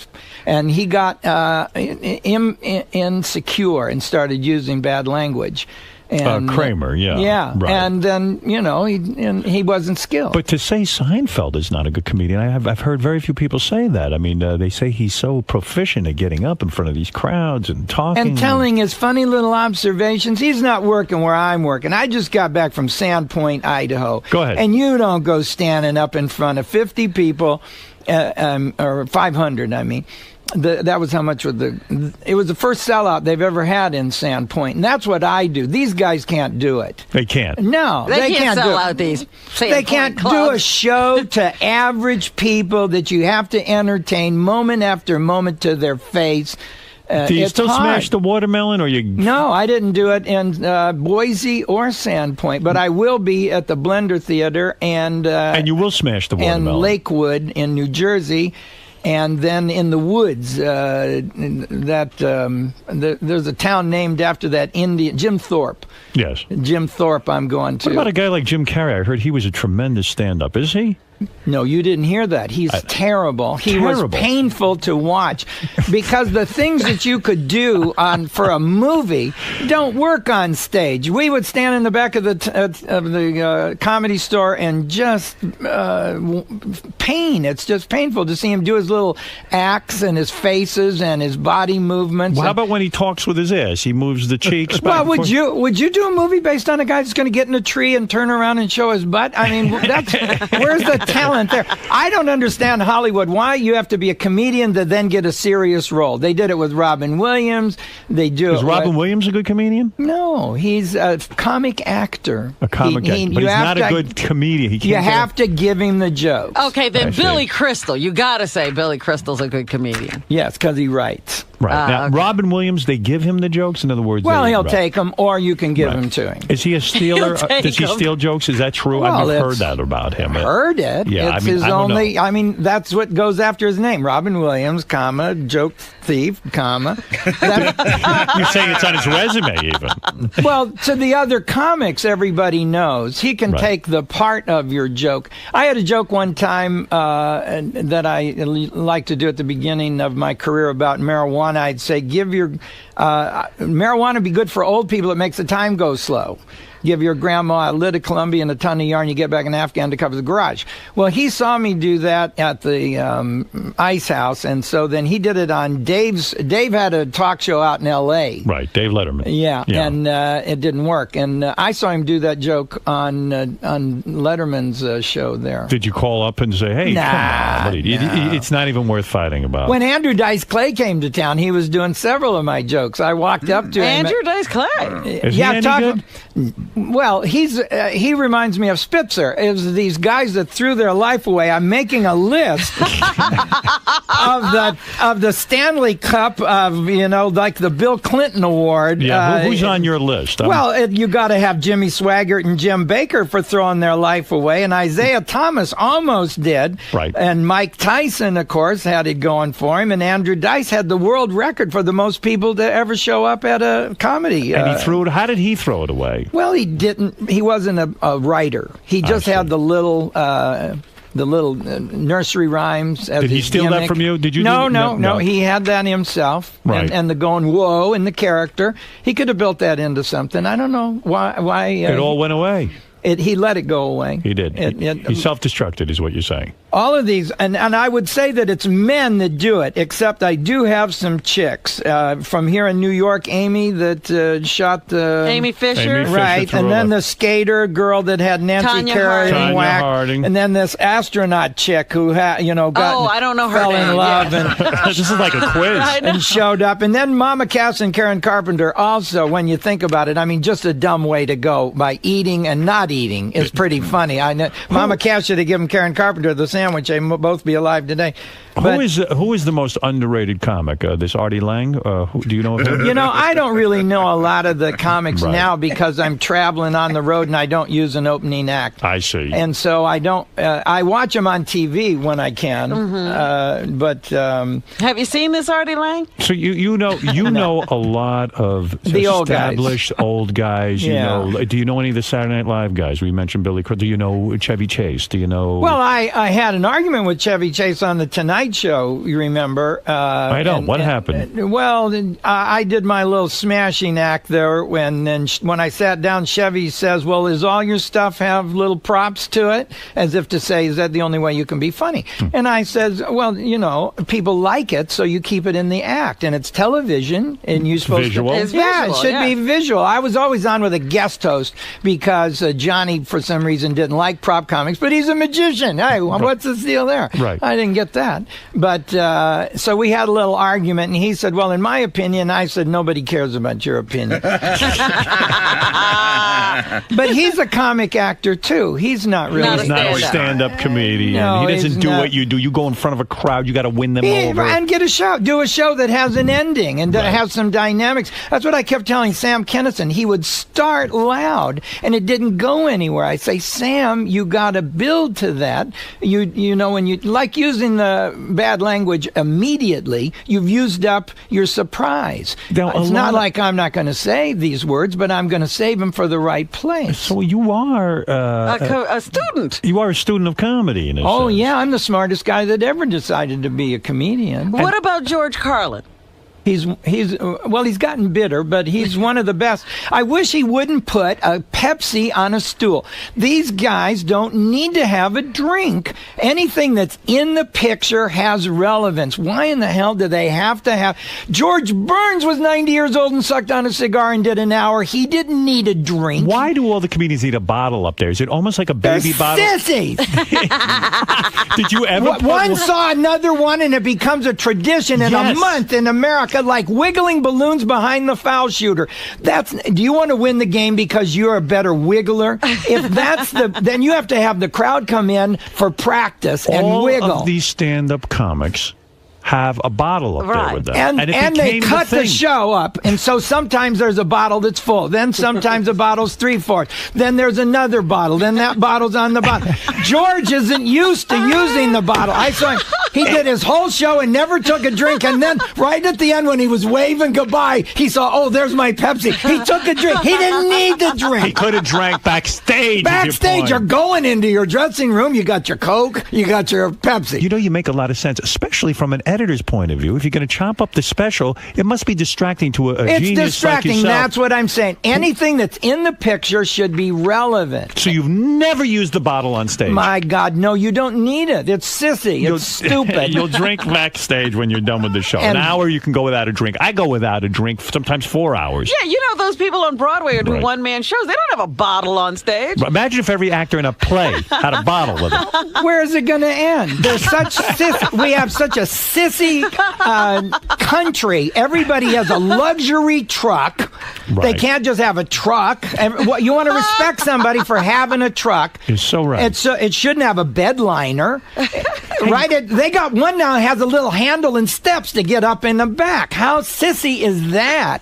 You know, Gallagher, you're a genius. Everyone knows it, and people can hear it by what you're saying today. And what you've said is incredibly honest. Most people in comedy will not say Seinfeld isn't funny. They will not say Letterman isn't funny. They will not say Leno isn't funny. You are not afraid to say what you think. I think they're thinking it too. I don't think. I think they put up with what the networks give them on TV. I see. Without, what can you do? You're going to have to. But it must kill you when Seinfeld walks into a club. He gets a standing ovation before he opens his mouth. No. What kills me about Seinfeld is he takes the money out of the market. Why, if he's already rich, why does he have to have a $75 ticket? What is he doing? Why not give the people... He already has a bunch of them cars in a barn. Right. Does he need some more money? Why doesn't he do free shows? Thank you, for doing it. Why not say to the people who supported Seinfeld, here's a free show, or here's a show for $20 a ticket? It doesn't... Or black people. Go in the neighborhood and give a free show. To black people. Right. You're right. Who puts a free show on? Pujo people are coming to see Seinfeld. And then Disney uses him because he's got this great bee idea. I don't know what the whole deal is. Aren't you sick of the bee? Don't you want to I don't know. Take a fly swatter to that bee? I don't know. Is it funny? Is it not funny? I don't know. Why Disney would pick somebody that doesn't relate to the average person. You're not allowed to talk to him. Like Barry Manilow, they had to make a tunnel so that nobody could even... You used to have to make a tunnel so that you wouldn't look at him when he performed backstage. He didn't want nobody looking at him. Were you backstage with him at one point? The stagehands tell me they tell you the secrets. Yeah, they tell me how many bands now have to bag the seats. Quar and Insane Clown Posse because they squirt food, and so they blame me. Hey, Gallagher, if it wasn't for you, we wouldn't be doing this. Right. So if you had the kind of success that Jerry Seinfeld had, you'd be getting free shows. Blacks would have free comedy right now. Yeah. Well, I want to do something for the community. I want to build family reunion resorts. What's that? This is a large open area surrounded by bedrooms. And so families can get together. I think I want to talk about this. You're an amazing man, and I'll tell you why. Because this is fascinating to me. I don't even understand what he's talking about. I'm going to back him up for a second because Gallagher's mind goes a mile a minute. You couldn't possibly keep up with it. Most people can't. Gallagher. Everyone knows the story who listens to my show that you, of course, have your stand-up act. You let your brother use your stand-up act for a while. It was about Carrot Top. You see, when Gary Proper, my manager, got Carrot Top, I thought they were going to do a smashing act in the small club. So I told my brother to do one and stop them from doing it in the small clubs. And I have so much material, he could just do my old jokes. Right. Long story short, I'm not going to go into the whole story again. You and your brother had a tremendous falling out. Well, he was lying to the general public. He was saying that I had retired or I was the East Coast Gallagher and he was the West Coast or whatever. I just got out of drug rehab. You were out of the business. It was fraud. It was fraud. You got out of drug rehab? No, he would say whatever that they needed to say. Play the music loud before the show so that people wouldn't talk and say, hey, it's not really Gallagher. Yeah, so it got to you after a while. You said, listen, I'm Gallagher. Well, you don't defraud the general public. Right. You say, I'm Gallagher's brother. Well, how could your brother brother Oh, do he did that? it right for 5 years because we used the guy, Tom Sobel, that runs the comedy club in Louisville. But Tom's crew didn't like working with my brother, and so they finally quit. But let me get to the point. Gallagher won a lawsuit against his brother, right, for trademark violation. Is that true? Yeah. Okay. How much did he have to pay? Well, I don't know. I don't know. You don't have to pay nothing. I just enforced my trademark, and he was banned from performing Gallagher's Act, is what the decision was, according to my notes. Yeah, I had to take my brother to court to get him to do what I asked him to do. And after the lawsuit, you haven't spoken to anyone in your family. Your brother, you don't speak to. Your father, you missed his funeral. True. True. And because you stopped talking to your dad, was your dad angry with you for suing your brother? I don't know. I think he had Alzheimer's. He didn't really know what was going on.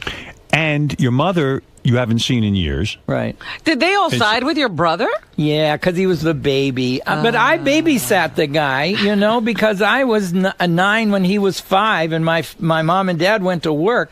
So, I was used to taking care of him my whole life anyway. You'd think he'd do what I said. Is your mom still alive? Well, I really don't know. You don't even know. But I have a family. My fans are my family, and that's why I want to have these family reunion this resorts. This is what I want to get to.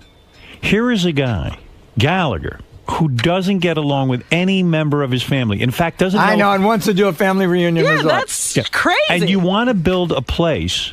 Thousands of them across the United States. Where families have reunions? Yeah. Isn't that odd? No. I have a family. Just because you're related to somebody doesn't mean they're really a good family. Who is your family? All of my fans. They love me. They bring me their kids. Do you have a wife? No, not now. No wife? Well, I had one about, 6 months ago. Do you have kids? 6 months ago? Oh, yeah, I've got 2 kids. I have a girl, 26, who is the catering director of a Four Seasons. And Oprah dropped by the other day, and she might be doing some of her shows from the place in Westlake Village on the way to her place. You mean you're really unaware if your mom is alive or dead? You really have no clue? No clue. So if you had a family reunion, you wouldn't even know who was showing up. I don't want to have it. Well, I could have, it doesn't have to be a family. It could be a Corvette club or a motorcycle gang. Anybody that wants to use. In fact, so you facility, think from a psychology standpoint, again, you probably know more about this than I do, but a psychology standpoint, here you can't have a reunion with your family. And so it must anger you in some way. So you're going to create family reunions. I saw the big fat Greek wedding.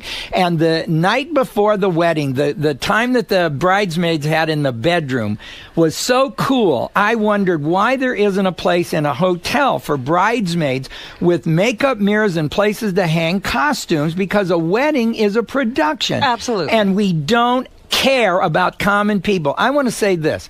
A building is the set for the scenes of our lives, and we're not giving the average family a dramatic life. All right, so you have a big idea. Yeah. You want to build family reunion centers. In other words, if I book myself into this place that you want to build, you haven't built it yet. This is an idea you have. Right. You want to, and you're serious about it. I've talked to the Indians all across the country. Why can't they build them at these casinos? The Puyallups have all the money from the Boeing people, and the chief loves me, sits in the front at the show, and they're afraid to be first. You know the chief? Oh, I know him in all these Indian casinos. I work all of them. They love me because I'm cheap and I draw. You went to Donald Trump. You tried to get a meeting with Jim Cramer, the guy on CNBC. Because he could have the corporations. Why can't Google do this? They know how important it is to have ping pong tables and skateboards. But don't family reunions already happen at resorts? Can't I just go to a resort and have a family reunion? Do you have kids? Yes. Okay, you want to know where they are. Right. So you need a door, and you need an uncle on that door.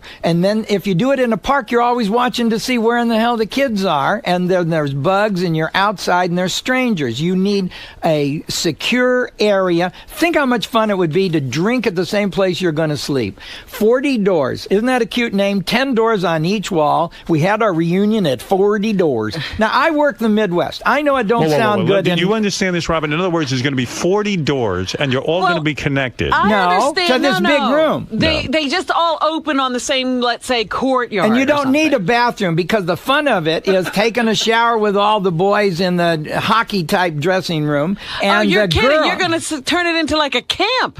And the girls get a wonderful makeup area where they can hide from the men, put furniture in there, and have a great time bonding. It's about bonding. All right, so you got this idea. What happened when you called Donald Trump? I'm sure he jumped at this. You got to do The Apprentice. Well, I also wanted to tell him about my patent on a new architecture for slot machines, because I think that these kids that are playing video games are going to be bored to death with the slot machine graphics. And so I have the patent on a whole new idea. When the watermelons come down to the pay line, they could either break or explode or bounce. Right. And you're a winner when that action matches.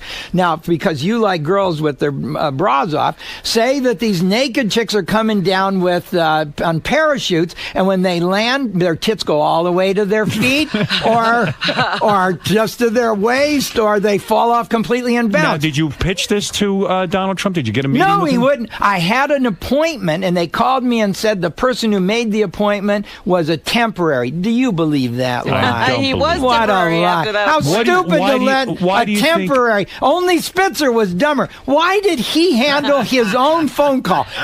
He says to himself, I got to either do the work of the state or set up an appointment with a prostitute. Oh, you do the work of the state. I'll handle this. Right. Why get on the phone? Why can't he have a trusted person to get the hooker, and then he goes down to their room? Right. And what's the $4,300? Where did we hear this figure? Well, it's $1,000 an hour. He booked her for 4 hours, which was minimum. And she told everybody he gave her a $300 tip, which isn't 10%. 400 is 10%. That's right. It's under 10%. It feels like car fare. I don't think it's a tip. I think she had to pay. He had to pay for her room and the trip down or something. You're saying you needed a 4,000. trusted friend. Like I have Ralph. I could say to Ralph, Why Ralph, not? Line up That's a what hooker for everybody me. in town is saying. I can't. Clinton. Maybe he had no Clinton friends. is saying you paid for it. Don't you have an intern program? The hell are you doing? All right, listen to me, Gallagher. Your head's ready to explode because you've got too many ideas. It's amazing. Well, I what's have the going on. patent on both of these. If you go to U.S. Patent Office and search Leo Gallagher, I'll go ahead and tell you my name.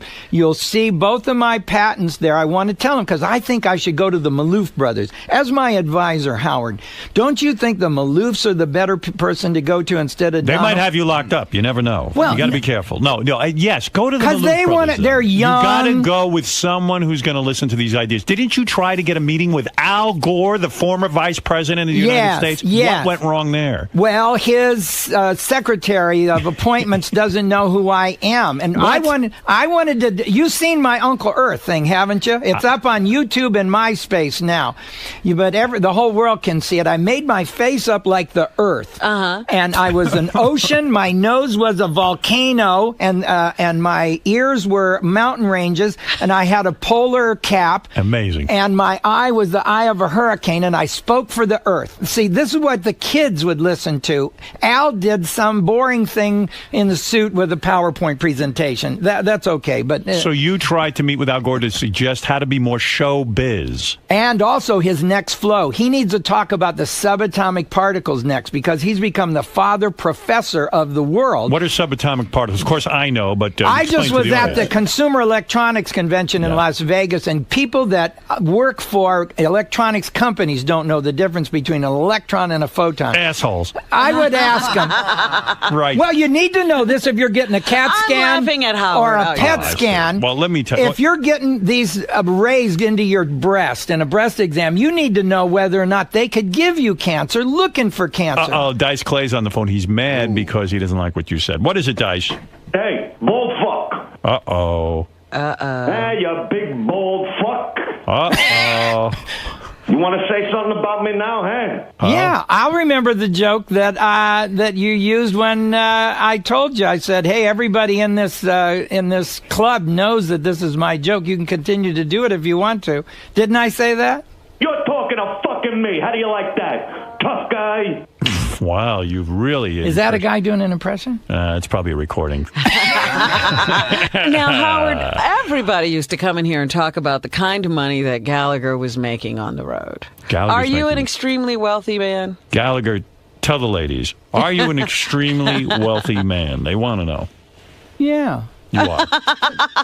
You've made big change in this business. I promoted all my shows, so I have all the money. Are you worth, I'm going to throw out a number.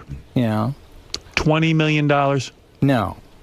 Less than that? Yeah. Are you worth? I lost a lot of my net worth since November in the market. I thought you knew what you were doing, you said. I did. Yeah. You did before you lost the money? Yeah, I knew exactly what I was doing as it went away. And then you say you got a divorce too, right? Yeah, I have, my money's divided up among my kids and ex-wives. Yeah. How many ex-wives? I have 2 legal ones, and I just ended a 16-year relationship with a young lady. I've got 2 stents in my heart. I don't know how long I got, No kidding. Well, what are you looking for? We had a guy in here earlier who could help you out. I'm looking to be more than the guy that smashed watermelons. I want to. Did you get the guy's number, this Jason character? No, I gave him my number. You gave him your number. Well, he said he wanted to have some fun. He Right. could come to my show. We Absolutely. have fun at my show. So you're worth what, $5-10 million? No. Oh. Good Lord, Gallagher. Well, really you're got asking wiped what out. I'm worth. I get, my wives ended up with a lot, and my kids got, some of the money. No wonder you're angry. I'm not angry. I can make it again. I'm Any gonna. desire before you die to reconcile with your brother, your mother, if she's alive? Do you have any desire? Do you ever fantasize? You don't. You don't want to see these people. No, You I really want. don't like them. Well, what's the meaning? I have millions of fans every night. Do your fans sleep with you every night? No. Will your My fans, family didn't either. Will your fans be there when you're sick? Yeah. Oh, they will? Yeah, Oh, they okay. bring me their kids. They love me. I have a wonderful relationship with my fans because at 7 o'clock, I'm in the audience taking pictures and signing autographs. So you when are full. you You're walk full. in the door, I'm there. What is it, Richard? Please. I was about to plug Well, Gallagher. I don't know if you've thought about this, but how do we know that this is the real Gallagher and not Gallagher's brother? This is the real Gallagher. Can he prove it? Recognize him. He is the real Gallagher. Right. I have a college degree in chemistry and physics, and my brother didn't go to college. Among other things. Among other If things. All right. you knew anything, you'd know this was I'm Gallagher. convinced. Believe me. Hey, what I want to ask Gallagher, what did you think of when Chappelle's show did Black Gallagher? Oh, Did I you thought see I that? was going to have all these black people at my show finally. They never showed up. No. It's hard to get black fans? None. Zero. None. Gallagher? Black people don't like to see things thrown at them. I've had 2 black people at my show Well, I in don't my like to see entire 'em career, and they were smash- both from Jamaica. Really? They weren't Yeah. even real American blacks. No, I like Obama. Well, I don't like to see us smashing a watermelon either. Well, listen, Gallagher, you're on fire today. It's I am clear. I on mean, you could do fire. 10 hours here. But, I could. Yeah, he's full see- of ideas. I did not realize. And if Donald Trump was listening, take a meeting with this man. Maloof Brothers, Why take a didn't you meeting. go out for Celebrity Apprentice? You would have been perfect. Please, he doesn't need that. They don't play fair. They were out on the street, and that guy from Kiss, he had friends come in and spend a lot of money and win the contest. That's not fair. That's not really using your business acumen. You're just winning because you have rich friends. What if your brother starts a Ron Gallagher family reunion resort? He beats you. Let's say he hears your idea Yeah. and he takes it and he starts his own family reunion I would resort. go and see that. You would I go would see be that. All right. impressed Okay. with him for. What is your brother doing now? I don't know. He doesn't know. He's not in touch with anybody. But I have a family of He's got fans. It's okay. He I told you that. understand. I Why don't you back understand off, that. Robin? I'm sorry. Man will smash you over the head like you're a watermelon. Well, I got some free. I hate it when guys have sissy rings. So I put farts and motorcycles on my website. They can download and put on their phone, so The their phone ringtones? farts. Uh-huh. Yeah, Oh, I hate love it that. when they go. What's a sissy ring, for example? Anything. Terrible. Any little song. What kind of amenity? I'm thinking of starting a website, balls to the walls, only guy stuff, no Right. chick shit. I like you, man. I really always do. You don't like these metrosexuals, do you? Yeah, I see you're manly. You don't care. Even It's your why the hairdo world is wild. You screwed don't- up. you It's don't- because nothing is for sure anymore. What's the difference between a hard foul and a flagrant foul? Nobody knows. How much can you dance in the end zone? I tell these kids, pull your pants up. They don't even go over the pooper hole. Up is up all Right. the way. I You agree can't with you. run from the cops with your pants half down. This is up means up. See Gallagher Friday night at the Blended Theater at Gramercy in Manhattan. For tickets, go to Ticketmaster.com. You've made so much sense here. It's sickening. Too much. That's right. Will the governor resign? Yes, he's an idiot for not resigning quicker because they look further into the story. The longer it takes, you're supposed to get out of there. Every day they think of another thing that they Gallagher, Maria Bartiromo is saying, where'd he get the money? How much is he worth? Who will be the next president? Gallagher, quickly. The old man. John McCain? Yeah. All right. How do you the know other that? two, well, they're going to self-destruct. She's not a woman. He's not a black. Oh, really? No. What do you mean? If he was a black guy, he'd have a white wife. And if she was a woman, she'd have been pissed about what Bill said. Oral sex is not considered sex. There's old men. If they have oral sex, they're counting it as oral sex. That was the beginning of the lies and the spoon. See, he knows. He's out there with the people. Go listen to this man. He has wisdom. He has a lot going on. He knows Hillary can't be president because after a state dinner, the men talk and the women talk. Well, the state dinner, she's going to have to talk to the guy after dinner. That's going to leave Bill with his wife. You don't want that. Gallagher, you've said it all, and you've said it well. Gallagher, sir. Yeah. You ripped basically every comedian from Letterman to Jim Carrey in there. They're not really comedians. They're comic actors or hosts. So what do you think really separates your act from theirs? Like what? I'm going to go do a show tonight with dynamics that will have a beginning and a middle and an end and will entertain people to their face in reality. That's hard. They don't want to do it. That's why they kick down and get a talk show or a sitcom, because that's easier than this. This is the hard job. This is really being a comic. So you think you're basically the real deal? You give a thorough... comprehensive comedy I went to Idaho before I came here. I'm the only comedian in Idaho, I think. I've done 3 shows in the Upper Peninsula of Michigan. I don't think anybody's been up there. I was in Houghton. They have pasties. It's a bunch of meat in a bread thing. They bring it to me to smash. I was there for the snow festival. Who's going to go there in snow to Upper Michigan? Huh? So you're really out there in the trenches. Is what I am. Now, you came here also to sort of bounce some ideas off of your advisor, Howard. Yeah. Were you satisfied with his reaction? Yeah, he gets it.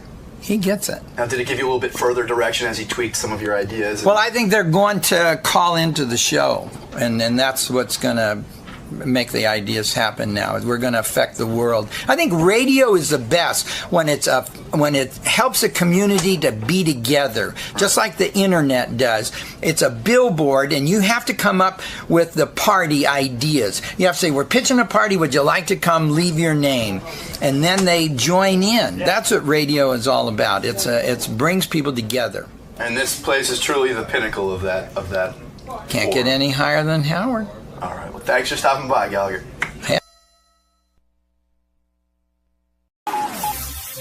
This is the best of the wrap-up show. A recap and behind-the-scenes look with John High and Gary Dell'Abate. The best of the wrap-up show begins now. Hey, it's Gary Dell'Abate. On Monday's wrap-up show, our good buddy Ronnie came in, talked about how he grabbed it by the balls. A bit he was talking about. He grabbed it by the balls, said that's what he meant to say. Then we asked him what he thought of Anthony Weiner, and you know Ronnie never doesn't have a thought about anybody or anything, so here's what he had to say.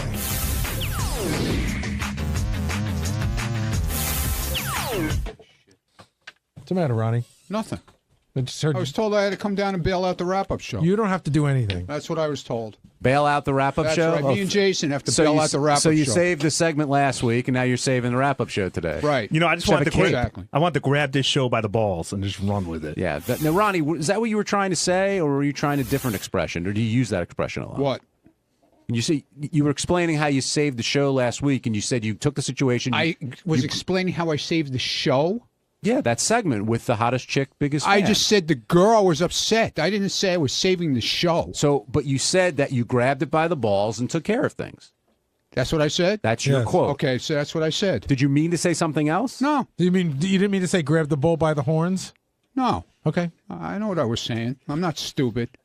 When you went in today, you were fired up, though. Were you pissed off at Gary because you thought Gary gave the okay for what you did last week? No, Gary knew what I was doing. He says I didn't know what I was doing. You didn't tell I said to you I was going to help the girl. And I told Jason also. Jason was thrilled with it. Both Gary and the girl Jason was all happy. Both Gary and Jason say that you told them after the fact. Right. You didn't come in and say, "Hey, Gary." No, I said to Jason. while it was going on, I'm helping the girl out because of the outfit. Yeah, I mean, you grabbed me in the hall. Right. And by the way, as it was going on. I think it's great. I think you helped, make a good segment. So I'm not coming down on you at all. But the timeline was you stopped me in the hall and said, "Hey, listen, this girl had an extra dress. I told the other one to put it on." So as it was going on. But if you didn't see him in the hallway, he would know after the fact as well. Right. And it was weird because, I tried to be the producer. In the beginning of the segment when she first showed up, she was practically in tears. Right. And she was like, I don't want to go on, blah, blah, blah. So I took her aside and I just said, I think you look great. I think you came all the way out here. You have a chance to win $5,000. I think you're going to kick everyone. Gave her like a little pep talk and she seemed to feel better about that. But I do think getting the dress and the shoes really, So which one of you guys saved the segment? Oh, I'm not taking credit for saving a segment Well, at all. it sounds like you had a lot to do with it, too. No, gee, I'm sorry. No, I was just trying to make her feel better. No, but I think that's what I'm saying. You did. I think that had a lot to do with it. Sure. So it was Ronnie and I saved the segment together. No, I think that girl, Amy, who won, she was in a bad spot, and Ronnie and I helped her. But no, Ronnie didn't clear anything with me or you before he started doing all Jason, that it sounds like you saved it emotionally, whereas Ronnie saved it physically. Although you said that she got more confidence when you dressed her up. I think I did a B to B plus job, and Ronnie did an A to A plus job, and I think the combo of the both of us helped. What were you upset about today going in? Because you can't do anything right here. Come on, you really believe that? Honestly, you think that? Yeah. Why would you still be here if you didn't do anything? Why am I right? getting yelled at for something that I made something better? But see, here's the funny thing. You weren't getting yelled at. Yeah, I was getting yelled. He's out of his mind. He was just asking you. No. I heard him before I walked in. I'm out of my mind. Can we give Ronnie some credit for keeping up the Batman mustache? I didn't notice that until right now, but you're trimming it. I mean, that's still Batman. Still Batman. Yeah, nothing grew in. Just a different shade, right? Yeah, just a different shade of bat. Yeah, different shade of bat. It's a negative of Batman. But you always say you can never do anything right. Look, everybody gets picked on for when they... I don't care, so I get picked on. It's like everything else. You get picked on around here. It's part of the deal. But you do care. Yeah, but I care, but I don't care. But you do care. Yell at me all you want, but you know what? I'm still going to be here. Are you not talking about your new car because you don't want to talk about it, or because John Lieberman was like asking to break you the John's question? balls. Yeah, that's what I thought. Like with the pace car that time, remember? I saw Ronnie's car. I thought it was awesome. I couldn't tell you what kind it is because I'm not a car guy. Right. I really don't know. But he had it out a couple weekends ago, and it looked cool. See, I think you do care a lot, but you don't want to show that you care. So you say, oh, I don't care. But I think you do care. You take a lot of pride in your work. Listen, it doesn't matter. Doesn't matter. It doesn't matter. It doesn't matter. Like she says, it doesn't matter. Do you feel that way, Gary? About what? Well, what Ronnie's saying, he's like, no matter what he does, it doesn't matter. He's still going to get, busted on. I think that there's a degree of sort of goofing with Ronnie a little bit, but I think that Ronnie sometimes doesn't feel the good-natured goofing. It's all the same. Good-natured poking and yelling at him, you get the same reaction out of him. Do you feel that way? Like some people are kind of joking and having a good time, while others maybe mean more what they're saying when they're breaking your balls? Pretty much. So who do you think means it more versus just kidding around having a good time? Well, I think Gary means it a lot of times. What do you mean? Means what? Like when you got on the box this morning, I didn't know anything about it. But I didn't. But you did know about it. No, I didn't. I knew about it after the fact. Okay, but you still knew about it. I know, but it's not like I committed murder. And nobody said you did. You got all mad. Gary, this is exactly how it went. This is nobody ever. Whenever anything goes down here, nobody will run in, even if they'll say it outside the door. Okay, if they say it outside the door, they will not go inside and stand up for you ever. Here's what happened this morning. It's very simple. No matter what. Howard asked you about it. You said Gary knew exactly what I was doing, and I said no, I didn't, which is, I think, a fact. But you knew about it. It's after not like you the didn't fact. know about it. No. We all knew about it after the fact. All right, whatever. But I wasn't giving you a hard time. I'm saying I didn't know about it. You think Gary's lying?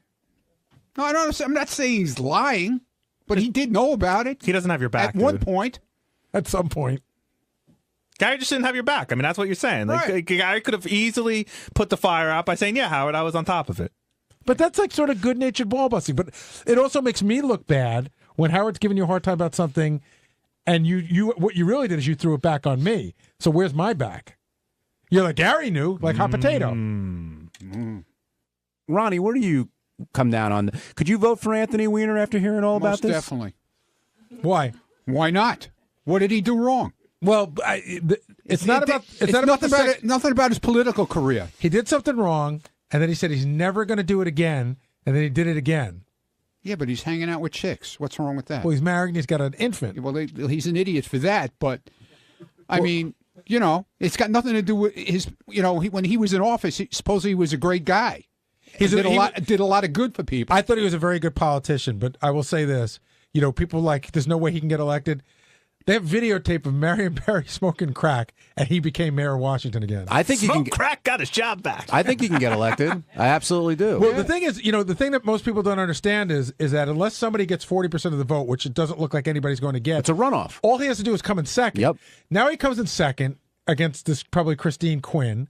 Right, and she's not that endearing to some people, right? And then it becomes like the lesser two evils. He could totally win. It doesn't make you think twice about him because he said he was reformed and he just got caught doing it again. He could win the Democratic primary, but do you think he could win against a strong Republican candidate? I don't know. No, but I don't think there is a strong Republican candidate. What were you going to say, Ronnie? No, I said, like I said before, I mean, it's got nothing to do with his political stuff that he does, and he's been a good guy as far as that. So elect the goddamn guy. I have a different take. And first of all, all these people telling him to drop out. I mean, run or don't run. Yes. It's a free country. It's people to decide. But it was weird that I would have voted for him regardless of his sexting past. But there is something about this compulsion that scares me. Like it's almost like, you ever watch those Dateline to Catch a Predator? Yeah. And you ever see the guys that show up twice? Yes. Like that's almost like what he's like. And you're like, dude, what the fuck? How many of these guys are like that, though? I mean, probably a lot. I'm sure there's so many scandals going on. Let me ask the more important question. Which is the goo for your name? Carlos Danger or the Badass? First of all, you can go to howardstern.com/news and vote on our poll and give us your answer. I have an answer. I have an answer to it. It's the Badass. Why? Oh, that's so funny. I guess it's if you see. I think you have to see who each one is representing. And when you see that JD is the badass and you realize he's not a badass, it's funny. Here's why I think it's Carlos Danger. The badass came up with that in high school. And all right, you got to give someone a little slide for being a 16-year-old kid. But still using it well after high school. Well, look, as someone who still uses my stupid IM from high school, I understand it's hard to shake that stuff. But Carlos Danger, from everything I can tell, is new. Like, that's the name he came up with after he got caught the first time. That's a sexting name. So to be a 30, 40-year-old guy, politician, coming up with the name Carlos Danger to try and trick a 20-year-old girl in Indiana, I just think that is the creepiest name of them all. Ronnie, where do you stand on this? Yeah, but it's not. Is he meeting these girls and fucking them or whatever? No, we're just talking names. We're just talking names. They're having phone sex now. Okay. I mean, she's 22. She's an adult. So what? She still hasn't done anything. That's not the issue.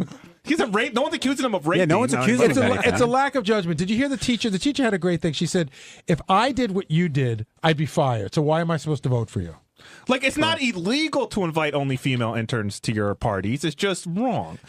Hey, stop it now. Do you ever have an online name or anything like that? If you had one, what would it be? No, I don't know. I don't have any online names. Well, he's a Scores Man or the Gray Ghost. Ricky Man. The Gray Ghost. The Gray Ghost? Yeah, that was my old CB handle. We'll go with that. On Tuesday's wrap-up show, Matthew Berry stopped by to talk about his time in the studio and if he destroyed our fantasy football league. And then the conversation turns to Sydney Leathers. Yes, Anthony Weiner's sexting pal spilled everything, and we couldn't stop talking about it. Take a look.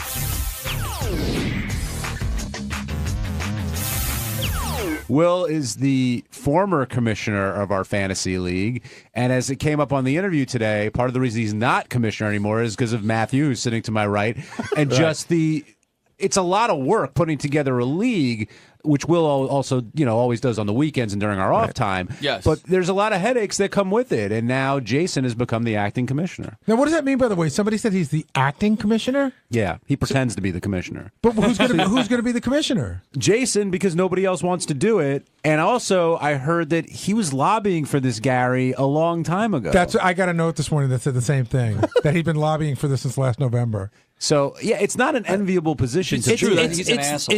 It is the worst job in fantasy. So I'll just say, I think Will did a good job as commissioner. I said that privately in emails to him, to the league. You did say that. I'll say that on the air, too. I think he did a good job. It was just one particular... Well, no, there was one particular thing that, I needled him a little bit. I was a little bit of a jerk, and I think it was a little bit of a mosquito, and then he came back at me with a nuclear bomb. I think the reaction was stronger from Will. What, go fuck yourself, basically? Yes, right. I don't know if that's a nuclear bomb. Well, because I was sending a private note to Will. I sent a private note to Will saying, hey, I don't understand this. And then you sent a league-wide email basically saying, fuck you. It was the third time you brought up the same issue. And again, because you weren't happy with the way that it had gone down for you. I just didn't understand it. Right. Because I didn't understand it. That's the thing. I didn't understand the rule. And I'm just like, so I felt that you were intentionally not understanding. No. I just clearly did not understand it. I'm like, well, I would have done A if I'd known this, but how I understood it, so I did B. And I said, like, am I the only one? And then everyone else in the league were like, oh, no, we don't understand this rule either. So everyone in the league didn't understand it. No, that's not true. It's just Jason didn't understand it because he loves you. JD didn't John understand. Hine gave a perfectly good explanation of what the rule was. Then at the end of his email where he explained it says, I think that's right. Am I right, Will? Like he wasn't even 100% sure. Well, again, not my problem anymore. It's all Jason. Because I don't want to deal with this. Yeah. I got to say, there was a 3-day period where every morning we came in and Will was just like, you know what? I don't fucking need this. Exactly. I don't want to be irritated over fantasy fucking football. It's Right. not my life So like it is other people. It does. It drives me nuts because I'm trying to do a good thing for people. Right. Like, I don't have the free time to go spend doing dealing with other people's bullshit in the league. Deal with it. I don't care. I don't want to. That's a good point. I think one of the things that like sort of got under Will's skin there is like it's taking time away from his kid, away from his wife, right? And I mean, so no, it's family time. You're doing it on family time. So I get that. You know, I do get that, and I said to Will, and I think he did a really good job. As irritated as Will is right now, and I'm not that irritated. We know he's an angry guy. Yes. This pales in comparison to the anger that we all had to suffer from JD, who's all upset about this possible punishment for a league. We have to have a punishment for the last place loser. We don't. No. The odds of you finishing last four times in a row. No. Well, first of all, if we had it to certain Mr. Hines way, it would go retroactive, so I get punished 3 times again. And retroactive. Yeah. But I don't want a punishment. I think. What if you had to skip lunch? What? Shut up. But JD, get out your fucking dumb jokes. If the punishment were you got thrown out of the league, is there not another league you could go play with that'd be fun? Yeah, sure, but this is the work league. I gotta watch all you assholes talk about it in front of me, and it's not fun. By the way, I didn't say the last place team needed to be punished. I said whoever wins the league gets to. That's already your assumption. Right. I was assuming the winner gets to throw out of the league whoever they want. That was the one I tried to float. That's the Cousin Sal League. That's what it is. It's 11 members, and the winner of the league gets to kick one guy out for 1 year. I'm all for a punishment. But I don't think that should be the punishment because I want something we can constantly goof on. Like if JD or I myself, get goofed on enough. I don't need to add one more. If JD and myself aren't playing next year, it's just kind of like weird. Right. Whereas if one of us had to get a tattoo, then that's like a constant source of. We were talking about this yesterday. Would you go a shaved head? Yes, I'm practically there anyway. Would you go not a permanent tattoo, but a 3-month henna tattoo that like on your arm of something super gay? Yes, I would. I would not happily do it, but I would still join the league JD, if that was the fun. If I like, I know what I would do. By the way, if I won, oh my god, I would totally put a giant tattoo of Teen Mom on his back, on JD's back. Brody Jenner. You would hate that, right? I would do it. And I would hate you. No, no, Gary, you're missing it. It's got to be Teen Mom making out with Jared. That's the tattoo on the back, or right Brody, there, or making out with Brody Jenner. Right. But then I floated a joke. How about you tattoo this conversation on my fucking back? I cracked a joke in the email yesterday, and I didn't realize how creepy it was because Brandano didn't understand it. I said, the loser has to get breast implants, and I remember the guy who lost a bet. Oh yeah, yes. And got he won it, but he said he would bet to get breast implants. He did that the on bet purpose. was to get breast implants for a year, and he liked them so much. I think he ended up keeping them. That's it. He kept them. Yeah. Supposedly he ended up getting more action with the breasts than he ever had before because I don't think he was that attractive a guy, and then there were all these women that were sort of interested in it. And I'm an ugly guy with breasts, and it gets me nowhere.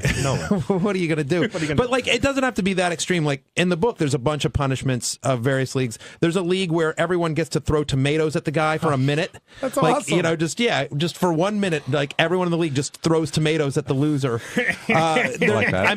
The one I mentioned on the air today, where the loser has to dress up as a lion and they all chase him with paintball guns, which I think is very funny. I got one. Okay, loser has to be videotaped in the Robo Spanker for Howard TV. So you gotta Ass out in the Robo-Spanker. Nah, minute and a half. No, not good enough for Howard TV? It's just like, it's not fun enough. And Howard views all this as, what, a complete waste of time? Juvenile, stupid, waste of time, waste of his time for what we could be doing for him. Yeah, Matthew, you tried to get him to sign on, and he wanted no part of it. He wanted no part of it. I think he did somewhat understand the concept. I think before he didn't get it at all. And I think after the segment, he now, at least with like the Fantasy Bachelor talk and well, like that was the scary part. Stuff, that's when he got it. When you said Fantasy Bachelor, oh, I get it. That I understand. Sure. Right. So I think he understood, and I think he gets the sort of male bonding of it and the camaraderie of it. But he definitely had a raised eyebrow. If he was, but if at 10 you're like a hardcore fantasy fanatic and a 0 you hate it, and Howard was a 0 this morning, maybe he's at a 2 now. Or a 1. We've moved the needle a little bit for him. 0.5. Can we get some work out of the way? By the way, all the stuff I put out there. So 10 teams or 12 teams for our league. I got 4 no votes on the expanding the league so far. I'm another one. No, you were one of the 4 original. 10 is fine. 10 is fine. All right, so 10. Okay. Do we want to go to points per PPR league? Anyone? No, I can't. Listen, I'm the fantasy guy, and even I'm like, as a Howard Stern fan, I'm like, they don't care about this. Yeah, I know, but I'm just trying to get this off. But the wrap-up show audience does. This is what happens when Jason takes control. No on the PPR league. Yeah, now you got your commissioner. You got your dream over there, Barry. Trying to get this all acting, the world of Jason. Commissioner. You should take line 7 because apparently not everybody is into fantasy football. Joe, welcome to the wrap-up show. Hey, thanks for taking my call, guys. Who's doing the crying there about being commissioners? Is that Jason? No, Will. Will was. Will was whining about it. Listen, if you guys have, I've been doing commissioner for over 15 years.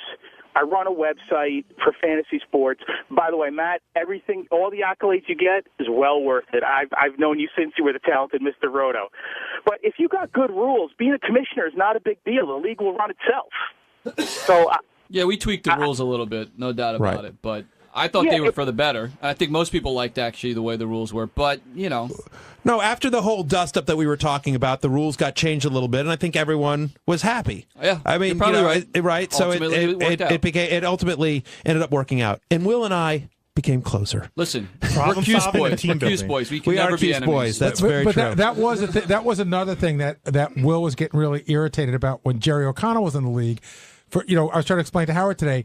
I would be like, well, what's going on with my pick? It's like, I don't know. Fucking Jerry won't answer me. He's on the West Coast. He's not answering me. And it would slow everything down. Real quick, we go in an order, and it's not automated. So we have to wait for the person before you to pick before you can move on. And Jerry was taking so long, we had to institute a 24-hour policy that if you didn't make a pick in 24 hours, we moved on. And even that was a long wait because he'd take the full 24 hours. It was a lot of waiting.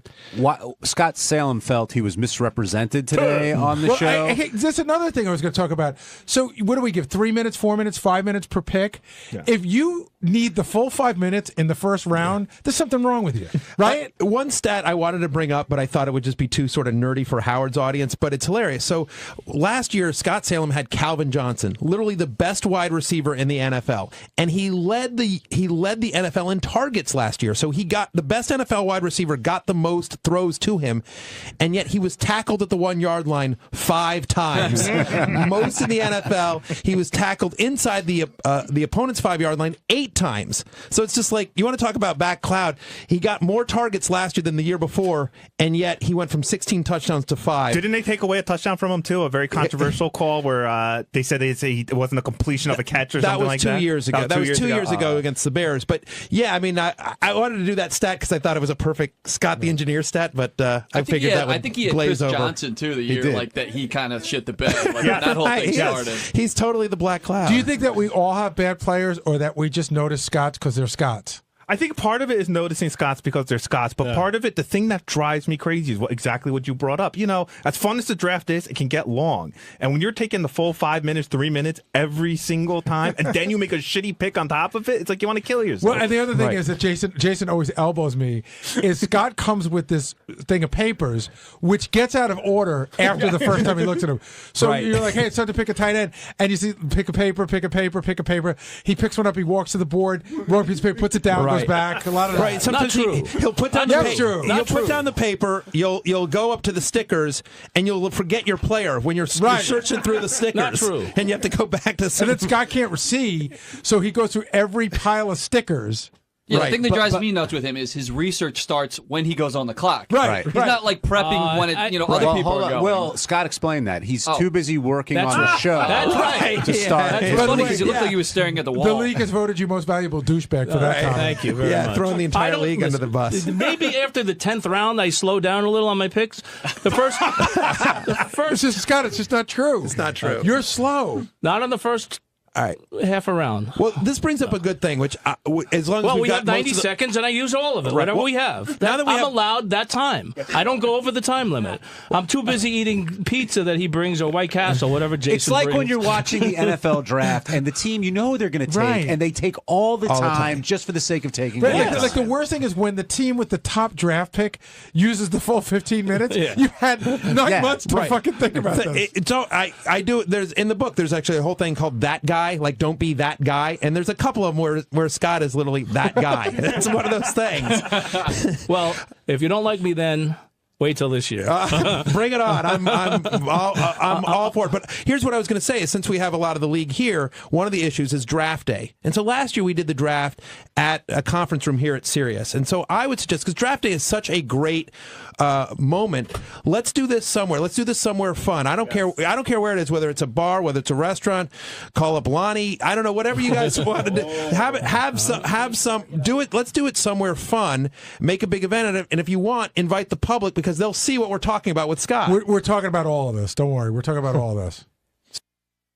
Now that Howard has seen this world and Matthew's opened his eyes, do you think he's changed his attitude at all towards fantasy sports and fantasy football? I think he thinks it's stupid, but he very much enjoyed watching us all fight like Lord of the Flies. Yes. Didn't you think for a second he was just going to say the league has to go away? Yeah, he almost immediately? did. I absolutely thought that could happen today. So, Matthew, you did a good job. JD, you got accused of overthinking things. And overeating.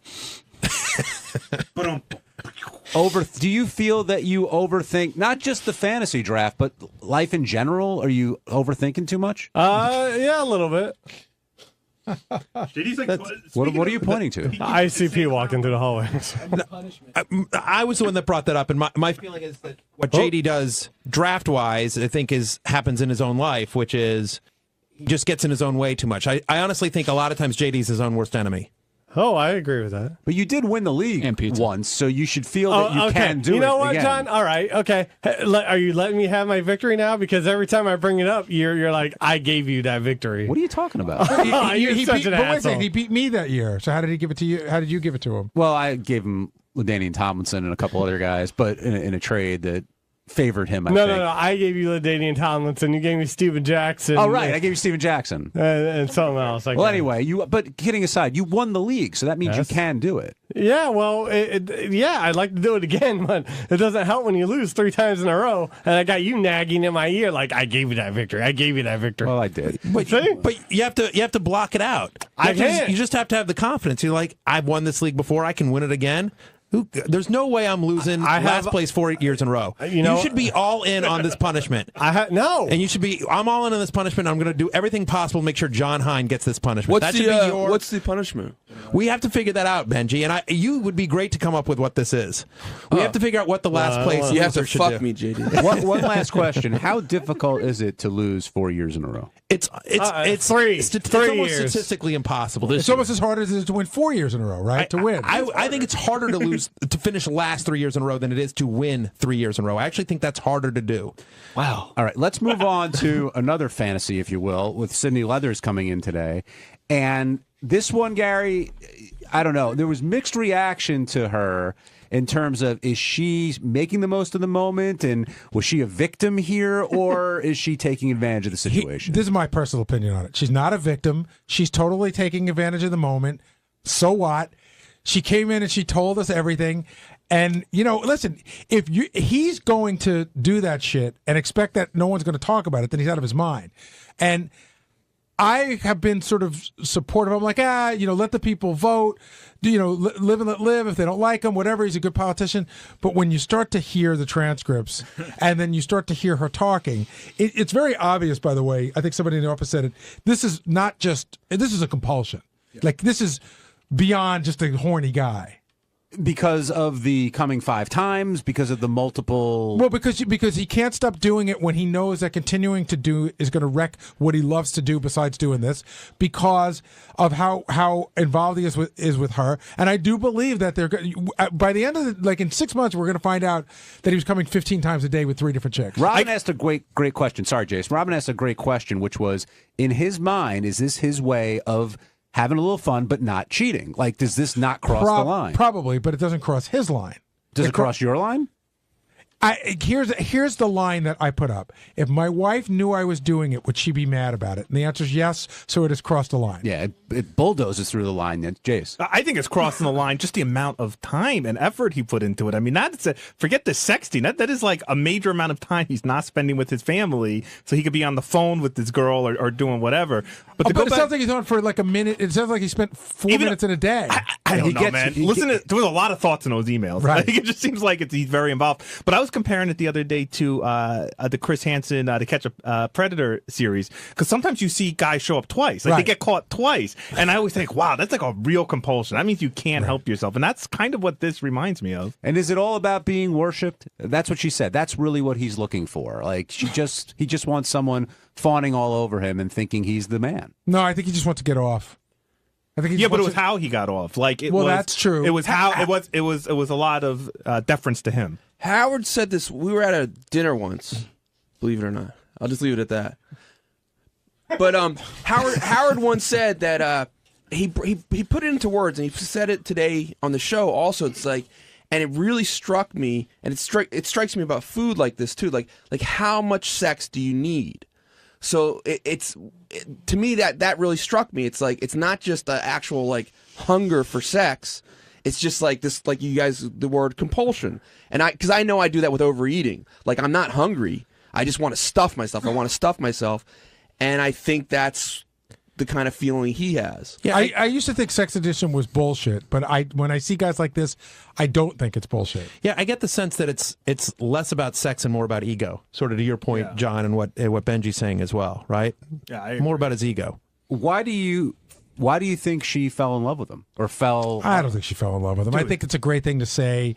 I think she, one of the things that she said today that I thought was very disingenuous that made me laugh is, he would call me up and then he would like jerk off and come and I would just be like, ooh. And then I want to say, but you continue to take his call. Yeah.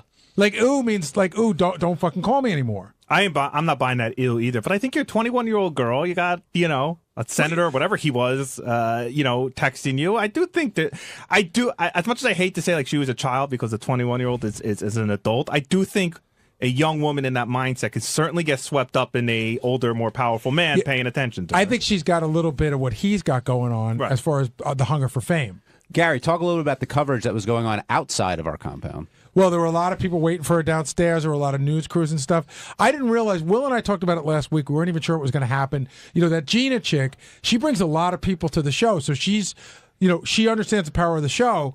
When we booked her, I think we booked her on Friday, she already done the TV thing. I just sort of figured she'd be everywhere. And then we talked to her. I had no idea that she wasn't doing anything except for that TV show and then us. Yeah. And then it was like JD was talking last night. I'm watching Channel 11 News. It's the lead story.